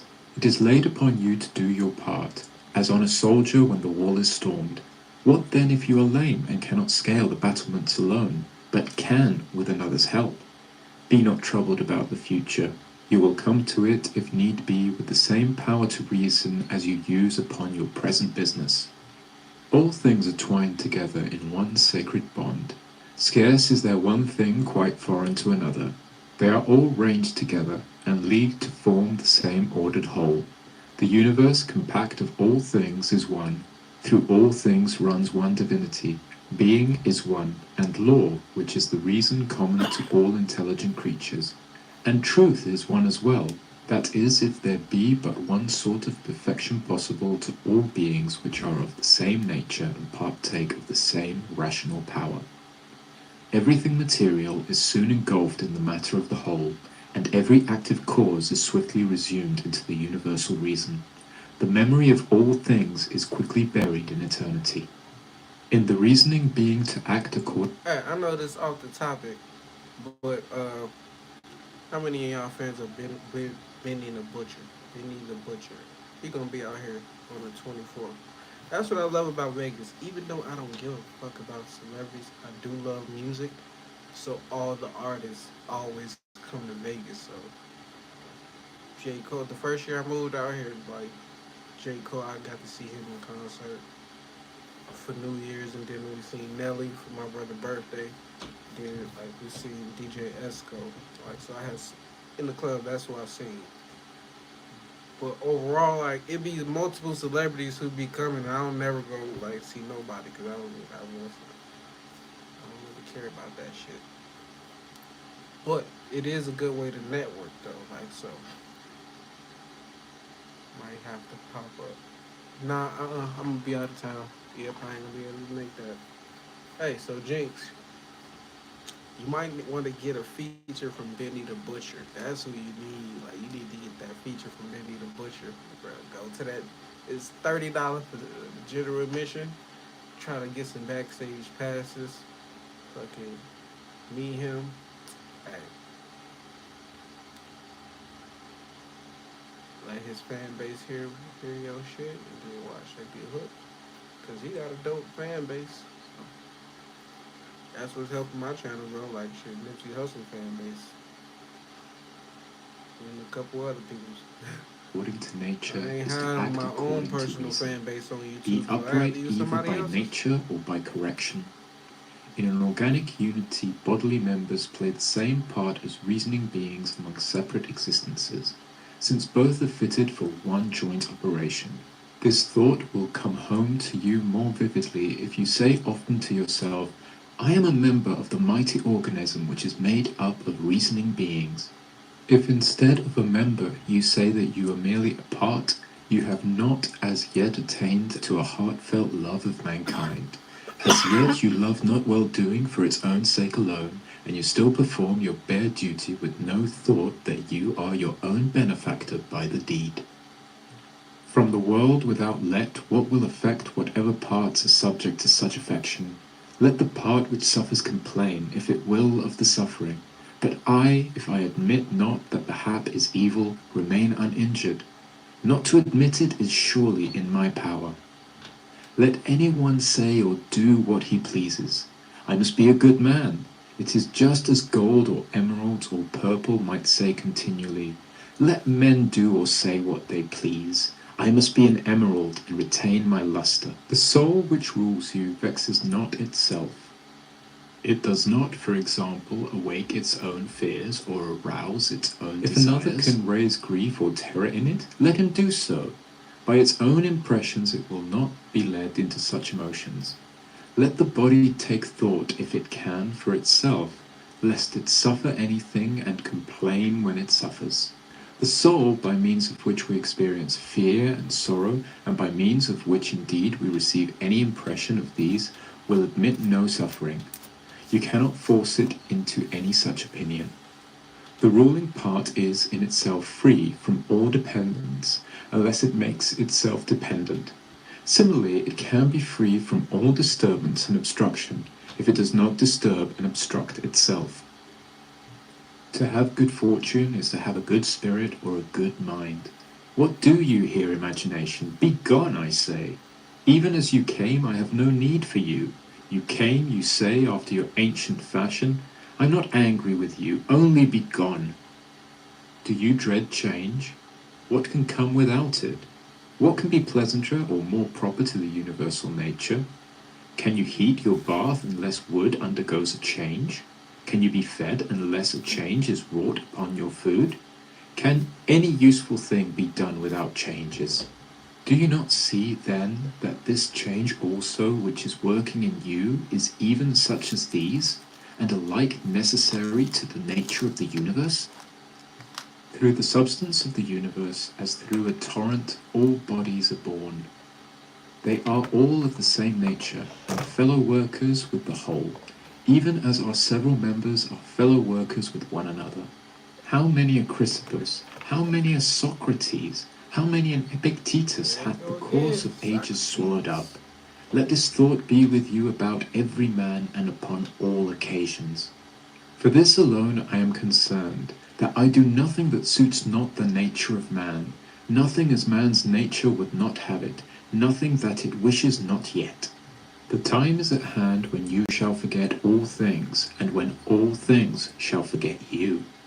It is man's special business to love even those who err, and to this love you attain if it is borne in upon you that even these sinners are your kin, and that they offend through ignorance and against their will. Remember also that in a little while both you and they must die. Remember before all things that they have not harmed you, for they have not made your soul worse than it was before. Proceeding nature from the universal substance, as from wax, now forms a horse, now breaks it up again, making of its matter a tree, afterwards a man, and again something different. Each of these shapes subsists but for a little. Yet there is nothing dreadful for the chest in being taken to pieces, any more than there formerly was in being put together. A wrathful look is completely against nature. When the countenance is often thus deformed, its beauty dies, in the end is quenched for ever, and cannot be revived again. Seek to comprehend from this very fact that it is against reason, and if the sense of moral evil be gone as well, why should a man wish to remain alive? In a little space, nature, the supreme and universal ruler, will change all things that you behold.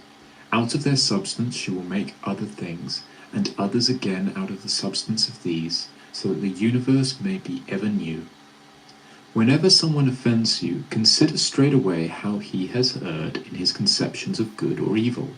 When you see where his error lies, you will pity him, and be neither surprised nor angry. Indeed, you yourself perhaps still wrongly count good the same things as he does, or things just like them. Your duty then is to forgive, and if you cease from these false ideas of good and bad, you will find it the easier to grant indulgence to him who is still mistaken. Dwell not on what you lack so much as on what you have already. Select the best of what you have, and consider how passionately you would have longed for it had it not been yours.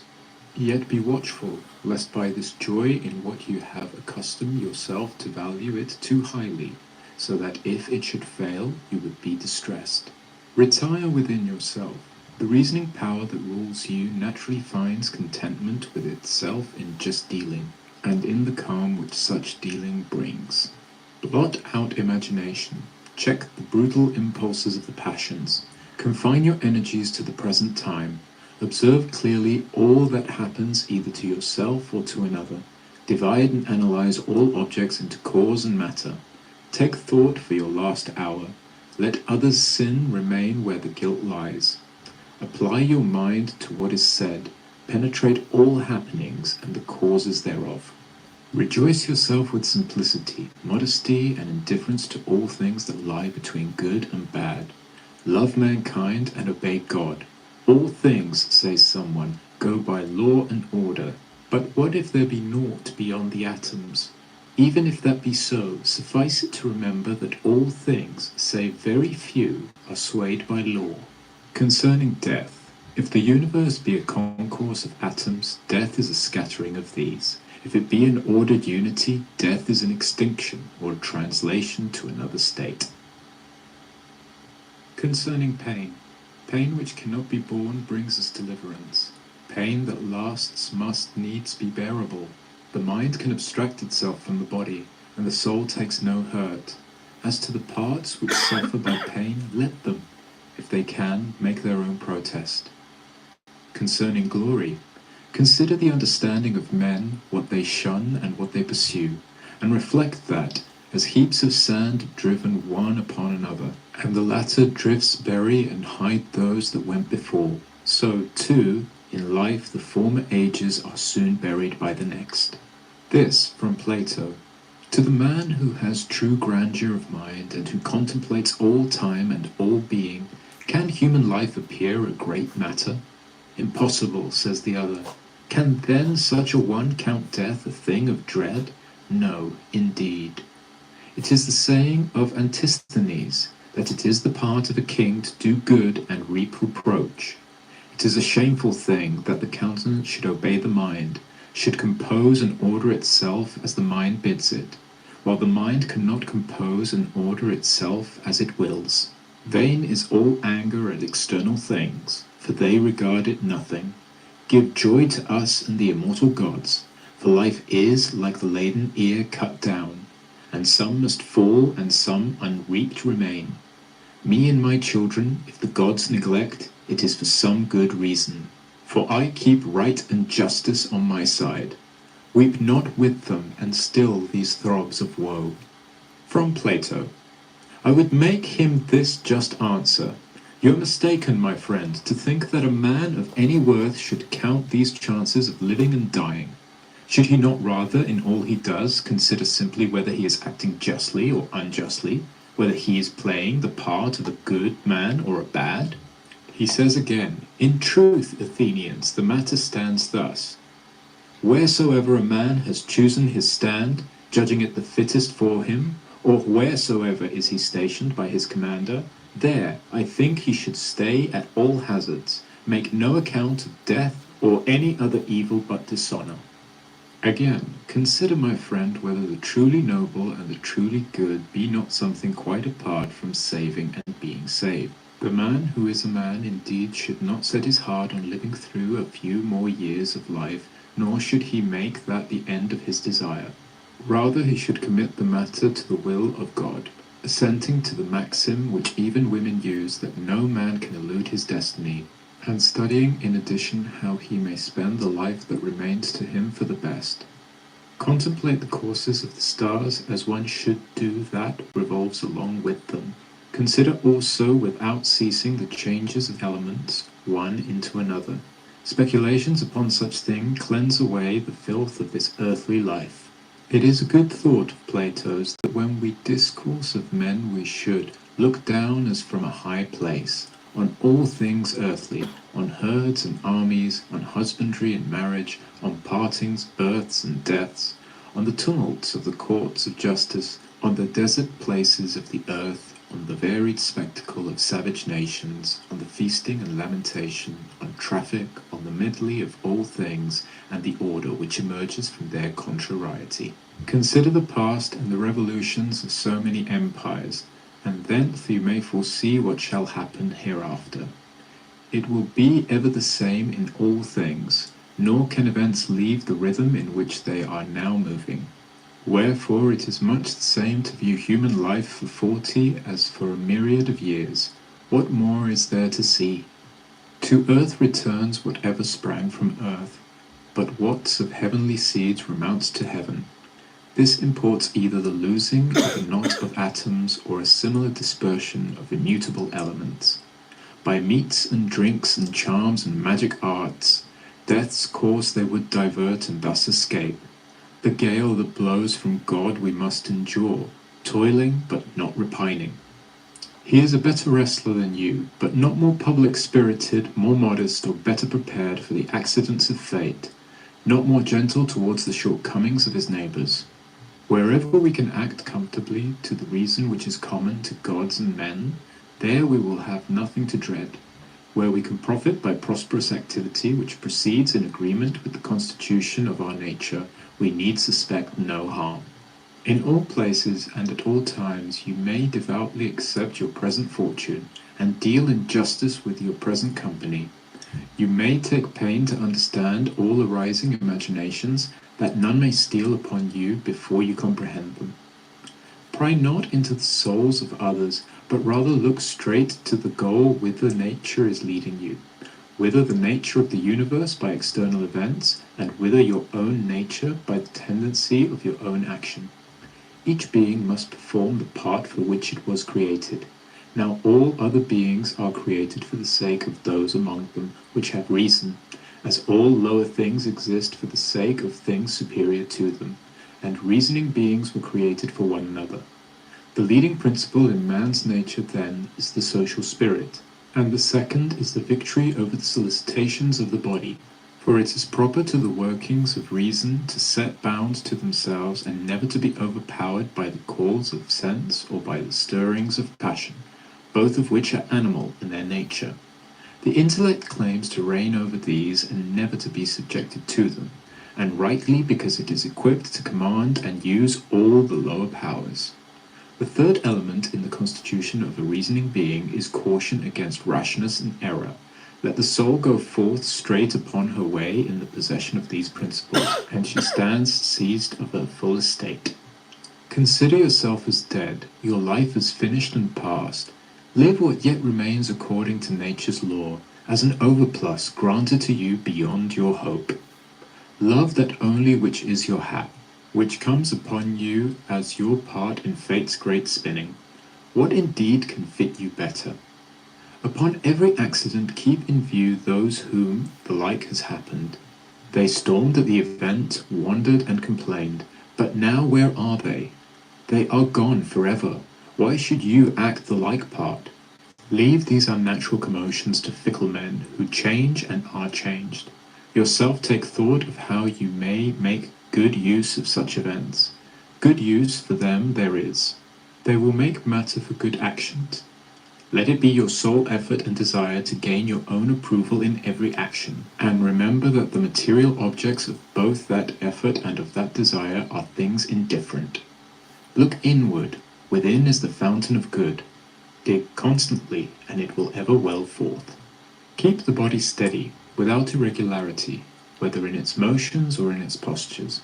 For as the soul shews itself in the countenance by a wise and graceful air, it should require the same expressive power of the whole body. But all this must be practised without affectation.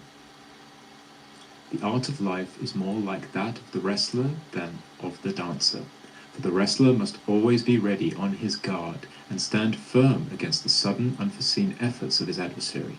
Consider constantly what manner of men they are whose approbation you desire, and what may be the character of their souls. Then you will neither accuse such as err unwillingly, nor need their commendation when you look into the springs of their opinions and their desires. Every soul, says Plato, parts unwillingly with the truth. You may say the same of justice, temperance, good nature, and every virtue. It is most necessary to keep this ever in mind, for if you do, you will be more kindly towards all men. In all pain, keep in mind that there is no baseness in it. It cannot harm the soul which guides you, nor destroy that soul as a reasoning or as a social force. In most pain you may find help in the saying of Epicurus, that pain is neither unbearable nor everlasting, if you bear in mind its narrow limits and allow no additions from your imagination. Remember that also we are fretted, though we see it not, by many things which are of the same nature as pain, things such as drowsiness, excessive heat, want of appetite. When any of these things annoy you, say to yourself that you are giving in to pain. Look to it that you feel not towards the most inhuman of I need to mankind, go to the as they gym and feel tell towards myself them. that. I just need to go to the gym and I need to stop procrastinating doing that. Cause I got my mindset in shape, but the body, like even though I'm not out of shape, fat, like I can't run for like miles like I used to when I was in my 20s. So I'm like I need to, even though I'm 31, I don't have to feel like I'm getting older. I mean, not, yeah. I mean, what's the best way to say it? If I was to working out every single day, I wouldn't be feeling like I'm getting older and I'm still young. Like so, I need to actually get in the gym, and I know the universe will do something. If I really need to do something, they'll force me to do it. So I ain't trying to get forced into doing nothing. I'd rather do it on my own. Try to be consistent with it. Add that to the part of my whole journey, and just the positive minds only. Like as this channel grow, I just want to continue to add things to it. I don't want it to be fucking just books, audiobooks, shorts, I want to be able to add vlogs that's people watching. I want to just be able to drop a video and get 20 views. That ain't cool. Like, so at least when I do my lives, they usually average around 150 views. Like, so that's good as far as watch time hours. So that's what I'm looking for more. Like at this present moment, and of course, like getting monetized, that goes hand in hand with the watch time hours. So it's I ain't gonna say it's a long journey, but it has really been a long journey from when I had the idea to I want to be YouTube, but I mean that I wanted to get monetized on YouTube. But as far as like when I started executing the plan, it hasn't been that long. Like so, these last 90 days has went by pretty quick. But when you take into consideration, like I started dropping videos in 2017. Like damn, what took you so long? But man, everything happens for a reason.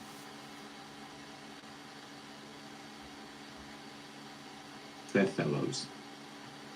Whence do we conclude that Teleges had not a brighter genius than Socrates? 'Tis not enough that Socrates died more gloriously, or argued more acutely with the sophists, or that he kept watch more patiently through a frosty night, or because, when ordered to arrest the innocent Salaminian, he judged it more noble to disobey, or because of any stately airs and graces he assumed in public, in which we may very justly refuse to believe. But assuming all this true, when we consider Socrates, we must ask what manner of soul he had. Could he find contentment in acting with justice towards men, and with piety towards the gods, neither vainly provoked by the vices of others, nor servilely flattering them in their ignorance, counting nothing strange that the ruler of the universe appointed, not sinking under anything as intolerable, and never yielding up his soul in surrender to the passions of the flesh? Nature has not so blended the soul with the body that it cannot fix its own bounds, and execute its own office by itself. It is very possible to be a god among men, and yet be recognized by none. Remember that Did always, you hear that? and this as well. You, Of the affection why of the life. fuck do I keep doing that? It's like the fucking. You said you could be a god among men, but not even recognize.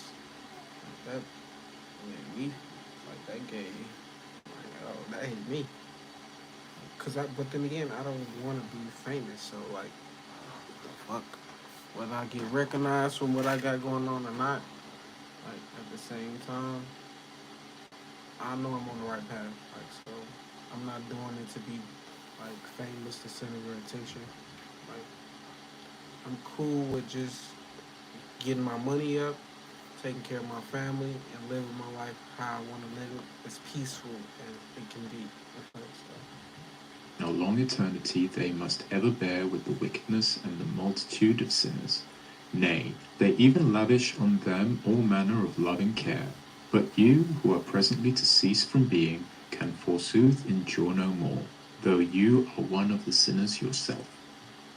It is ridiculous that you flee not from the vice that is in yourself, as you have it in your power to do, but are still striving to flee from the vice in others, which you can never do.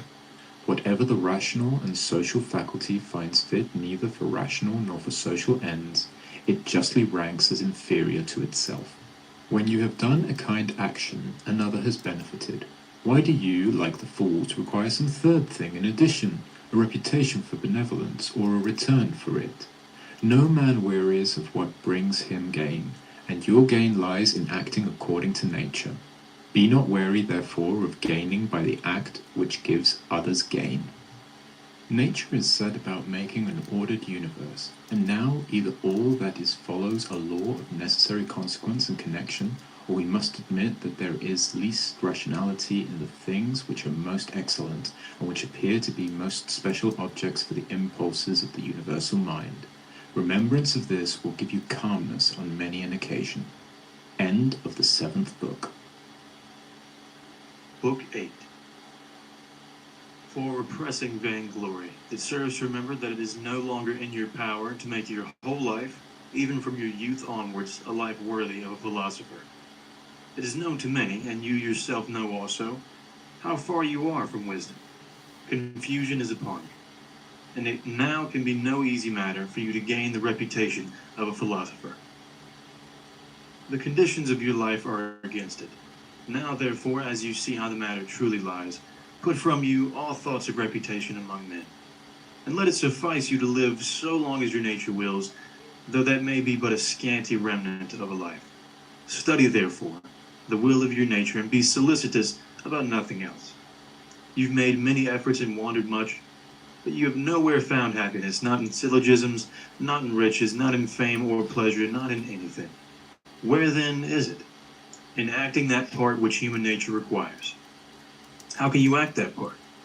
By holding principles as the source of your desires and actions. What principles? The principles of good and evil. That nothing is good for a man which does not make him just, temperate, courageous, and free, and that nothing can be evil which tends not to make him the contrary of all these. Upon every action, ask yourself, what is the effect of this for me? Shall I never repent of it? I shall presently be dead and all these things gone. What more should I desire if my present action is becoming to an intelligent and social being subject to the same law with God's? Alexander, Caesar, Pompey, what were they compared with Diogenes, Heraclitus, Socrates? These knew the nature of things, their causes, and their matter, and the minds within them were at one. As to the former, how many things they schemed for, and to how many were they enslaved? Men will go their own ways nonetheless, though you burst in protest. Before all things, be not perturbed. Everything comes to pass as directed by universal nature, and in a little time you will be departed and gone, like Hadrianus and Augustus. Then scan closely the nature of what has befallen, remembering that it is your duty to be a good man. Do unflinchingly whatever man's nature requires, and speak as seems most just, yet in kindliness, modesty, and sincerity.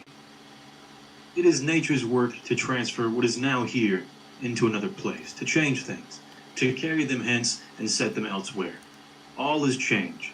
Yet is there no need to fear innovation, for all obey the laws of custom, and in equal measure all things are apportioned. For every nature it is sufficient that it goes on its way and prospers. The rational nature prospers while it assents to no false or uncertain opinion, while it directs its impulses to unselfish ends alone, while it aims its desires and aversions only to things within its power, and while it welcomes with contentment all that universal nature ordains. The nature of each of us is part of universal nature. As the leaf is part of the tree, the leaf, indeed, is part of an insensible and unreasoning system which can be obstructed in its workings, but human nature is part of that universal system which cannot be impeded, and which is intelligent and just. Hence is meted out suitably to all, our proper portions of time, of matter, of active principle, of powers, and of events.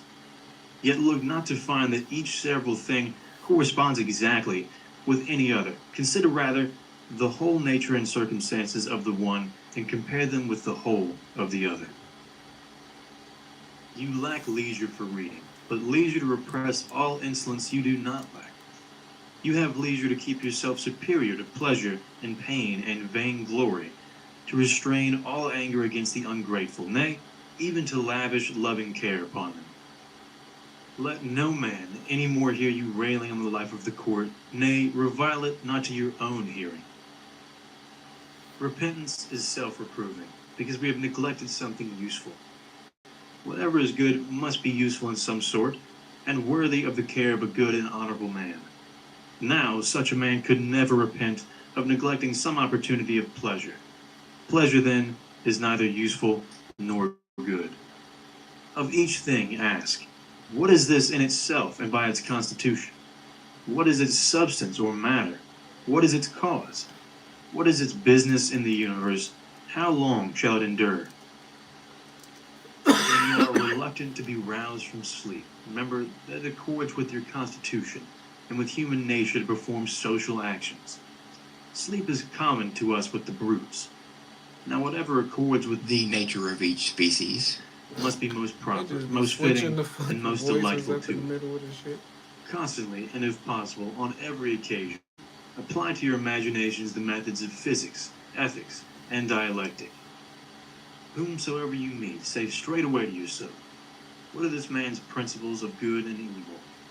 For if he holds this or that doctrine concerning pleasure and pain, and the causes thereof concerning glory and infamy, death and life, it will seem to me neither strange nor wondrous that this or that should be his conduct.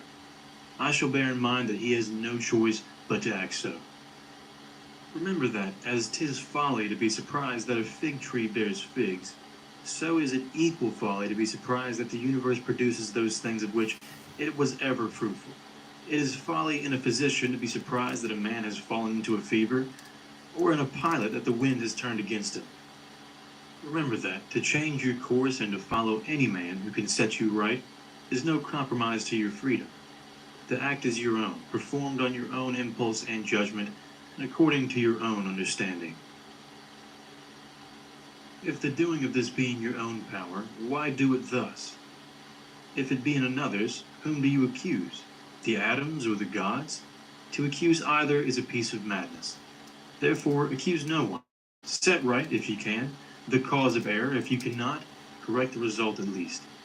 If even that be impossible, what purpose can your accusations serve? Nothing should be done without a purpose.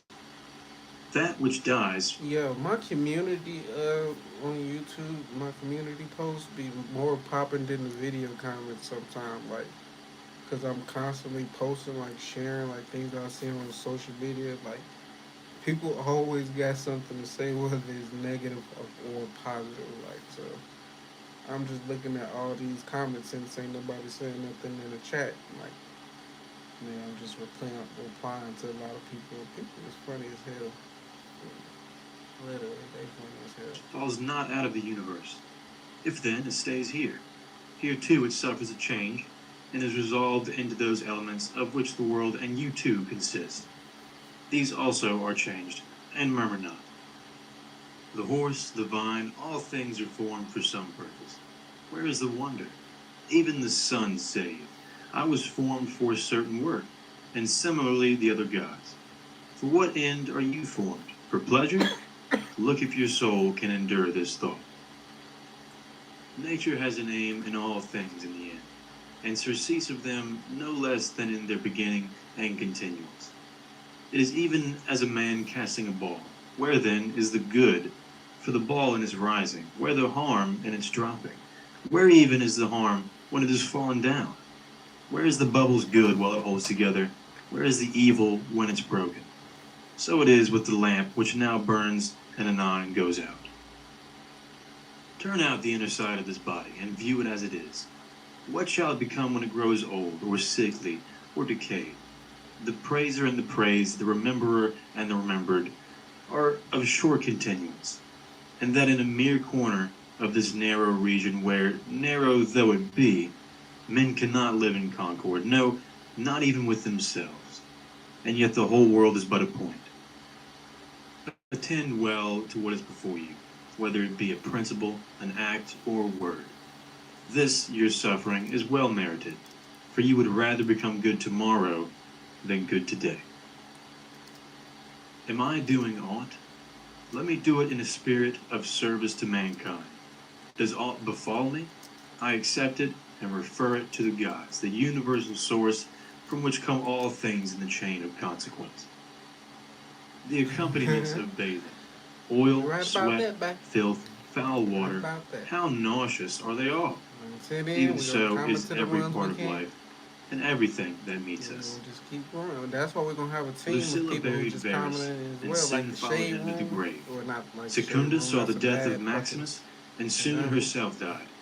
Epitynchanus buried Diotimus, Vlad TV and then show. Epitynchanus was buried. Antoninus mourned Faustina, and thereafter Antoninus was mourned. Caesar buried Hadrian, and then Caesar was buried. All go the same way. The cunning men who foretold the fates of others, or who swell with pride, where are they now? Where are these keen wits? Charax and Demetrius the Platonist, and Eudaimon and their like. All were for a day, and are long dead and gone. Some scarce remembered even for a little after death. Some turned to fables, some faded even from the memory of tales. Wherefore remember this, Either the poor mixture which is you must be dispersed, or the faint breath of life must be quenched or removed and brought into another place. The joy of man is to do his proper business, and his proper business is to be kindly to his fellows, to rise above the stirrings of sense, to be critical of every plausible imagination, and to contemplate universal nature and all her consequences. We have all of us three relations. The first, to the manifold occasions of our state. The second, to the supreme divine cause from which proceed all things unto all men. The third, to those with whom we live. Pain is either an evil to the body, and then let the body so declare it, or an evil to the soul. But the soul can maintain her own serenity and calm, and refuse to conceive pain as an evil. All judgment, intention, desire, and aversion are within the soul, to which no evil can ascend.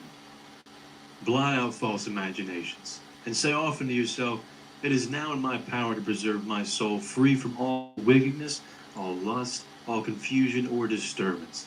And then, as I truly discern the nature of things, I can use them all in due proportion. Be ever mindful of this power which nature has given you. Speak, whether in the Senate or elsewhere, with dignity rather than elegance, and let your words ever be sound and virtuous." The court of Augustus, his wife, his daughter, his descendants, and his ancestors, his sister, and Agrippa, Yeah, how they his talk about kinsmen, the ancestors familiars, and years friends, ago, Aurelius thousands and of years ago. Maecenas, his physicians, and his flamens. Death has them all. Think next of the death of a whole house, such as Pompey's, and of what we meet sometimes inscribed on tombs. He was the last of his race. Last of all, consider the solicitude of the ancestors of such men to leave a succession of their own posterity. Yet, at the end, one must come the last, and with him dies all that house. Order your life in its single acts, so that if each, as far as may be, attains its end, it will suffice. In this no one can hinder you. But you say, "May not something external withstand me?" Nothing can keep you from justice, temperance, and wisdom. Yet perhaps some other activity of mine may be obstructed. True, but by yielding to this impediment, and by turning with calmness to that which is in your power, you may happen on another course of action equally suited to the ordered life of which we are speaking. Receive the gifts of fortune without pride, and part with them without reluctance. You have seen a hand, a foot, or a head cut off from the rest of the body and lying dead at a distance. Even such as these does he make himself, so far as he can, who repines at what befalls, who severs himself from his fellow men, or who does any selfish deed. Are you cast forth from the natural unity? Nature made you to be a part of the whole, but you have cut yourself off from it. Yet here there is a glorious provision that you may reunite yourself if you will. In no other case has God granted you the privilege of reunion to a separate or severed part. Yet behold the goodness and bounty with which God hath honored mankind. He first puts it in their power not to be severed from this unity, and then, even when they are thus severed, he suffers them to return once more, to take their places as parts of the whole, and to grow one with it again. Universal nature, as she has imparted to each rational being almost all its faculties and powers, has given to us this one in particular among them. Another off the topic conversation. What y'all think about Jack Harlow being Billy Hoyle in the next White Man Can't Jump? I need to see some comments on what y'all think about that. And this is his first acting role. I know this is like not got nothing to do with no meditation or no book, but if anybody, I'm pretty sure everybody's seen White Man Can't Jump at least once. I'm a fan of the movie, so. But what I do think about the movie, I mean, what I think about him in the reboot, I think they're only doing that for money grab so people could just go watch the original. Like, it's, whether it's trash or good, people can automatically go watch the original because they just mentioned Jack Harlow. And so when the movie come out, people is gonna go back, and once they just released the news that he was gonna be starring, I bet you millions of people went to go watch that. At least thousands of people went to go watch The Old White Man Can't Jump. Like so, yeah. Some movies don't, but like I said, it's gonna make people go watch the old one, and it's not like they gonna destroy the old one and just have the new one in existence. So, like, it's it's a lot of movies they shouldn't have remade, and they did. It's a lot of movies that had sequels that shouldn't have had sequels. Like so, and then it's a lot of movies that I thought should have had sequels that never did. But what I understand about the movie industry, all these movies are based off like I think that it's like four different storylines, probably like four to seven different storylines. So every movie you watch, what is romance, action, it all got the same storyline. Like yeah, they just switched up to the names, the faces, but here's the crazy part. That's how reincarnation is. It's the same fucking actors, but they play in different movies. And like when you reincarnate, you the same soul. You're the same person, but you got a different name, different face, different time, different setting.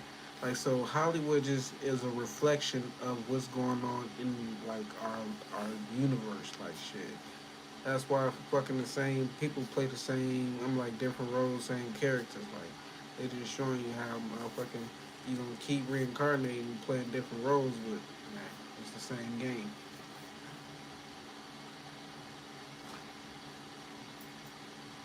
As nature converts to her use, ranges in destined order, and makes part of herself all that withstands or opposes her, so each rational being can make every impediment in his way a proper matter for himself to act upon, and can use it for his guiding purpose, whatever it may be.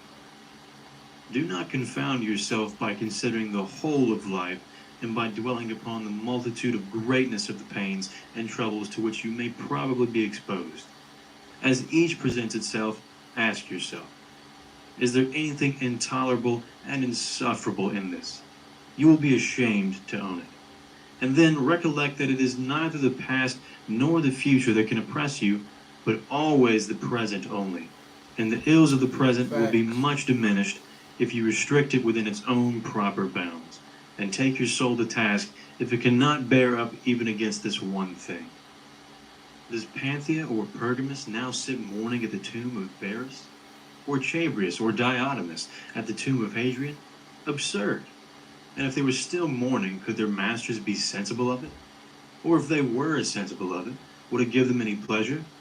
Or if they were pleased, could the mourners live forever? Was it not fate that they should grow old men and women and then die? What, then, would become of the illustrious dead when these faithful souls were gone? And all this toil for a vile body, naught but They blood and should corruption. switch it up a bit, It, but they can't. Like if you notice new movies like Jordan Peele, Get Out, like that was people thought that was a new movie, but it was based like that was some secret key movie. Like that happened in the secret key, something of that nature. Like where they was taking black people's consciousness and transferring it, but they just up to date. Like they just always try to up to date and make it seem cooler, make it seem more modern. Like, but what I did like that Lovecraft, I ain't seen nothing like that. Like, but they canceled it after one season. Would you look at that? But to understand like where they even got the Lovecraft, have y'all even checked that out? I know it was on HBO. A lot of people don't be on HBO like that, but I appreciate that. Good reason ain't never heard. Yeah, for sure. And then it's gonna always make people go watch the original. So the person who created the original gonna always be able to eat, unless they don't got ownership over they shit. And it's the same thing with music. Like music is all samples. Like it's all they all using the same words. Like they just saying it in different ways. Like it's all about how you say it, it's not what you say. Like how many words can you truly say different from the next rapper? Like and if a motherfucker is saying big words, they're not going to connect with the mainstream. They're not going to blow. Like so, everything is just recycled. Whether it's movies, TV shows, music, fucking relationships. Like you will hop out or get out of a relationship, and you will hop into the next one, and the new person is just like your ex. Like, and the reason is because you ain't fixed yourself. Like with the movies, I can't say why that's repeated, but I mean, shout out to the people who are trying to be innovative and creative and try new things and do new things. But you got to tap into that universal intelligence if you want to create something new. And usually, when you do create something new, it's laughed at, it's talked about. Like Kanye, when he started creating his Yeezys, what people do, they shitted on him, but it was still like out of the box. Like I ain't never seen no shit like that before. Like so, shout out to him for like being like thinking out the box, like trying creating something new and not giving a fuck what the world think. Because now you got millions of people rocking his shoes. Like so, I'ma always respect a person who's like thinking futuristic, like thinking outside the box. If you have keen sight, says the philosopher, use it in discretion and in wisdom.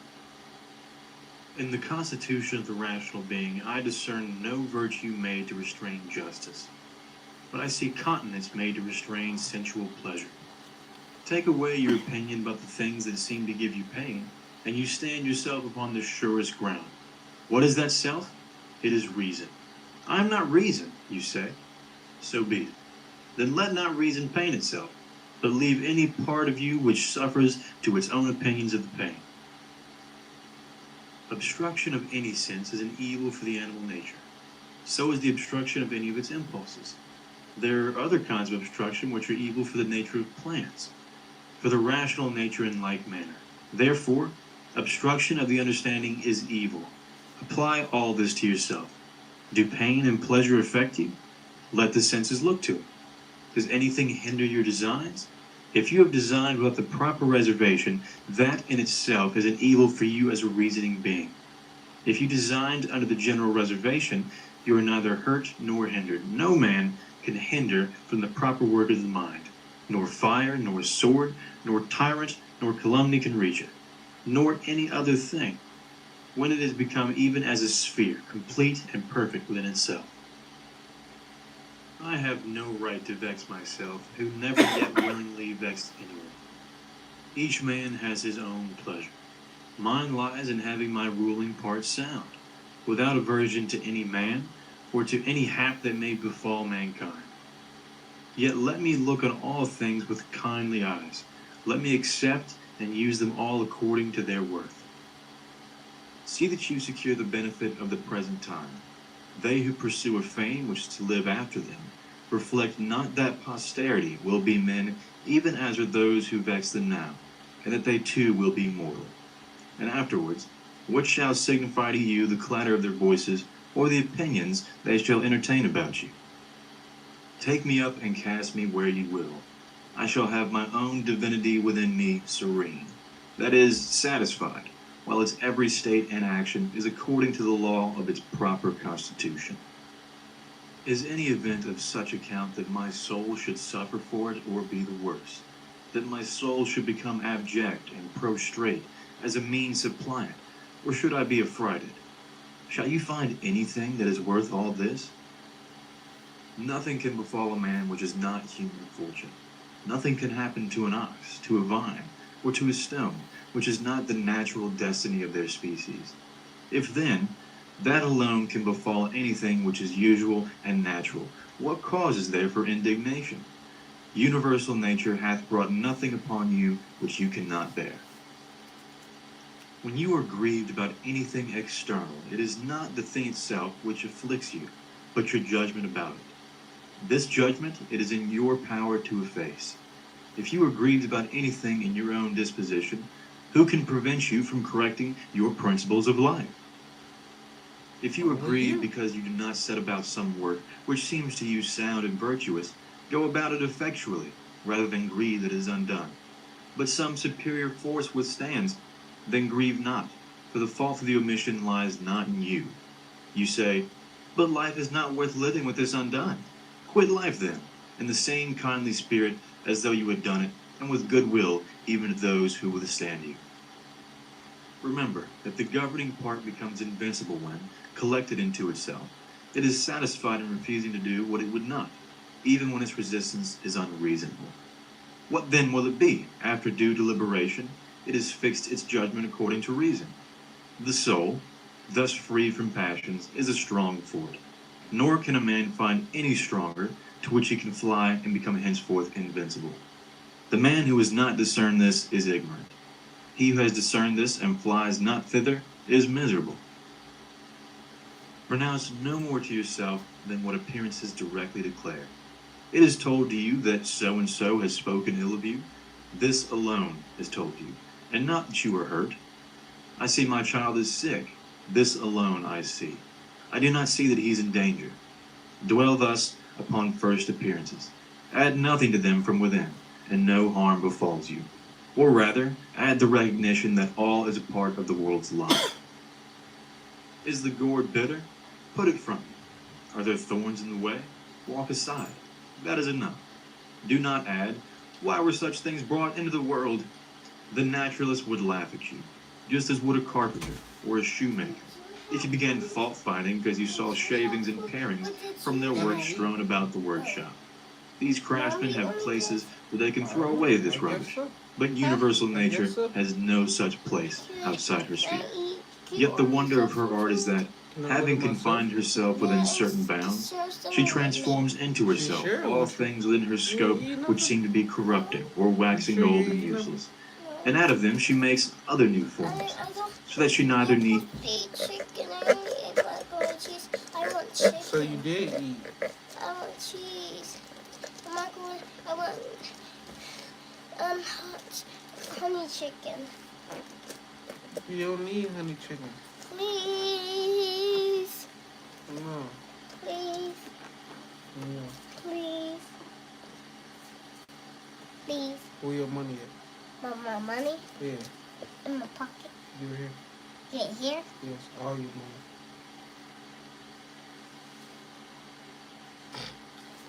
Chicken, you gonna pay for it.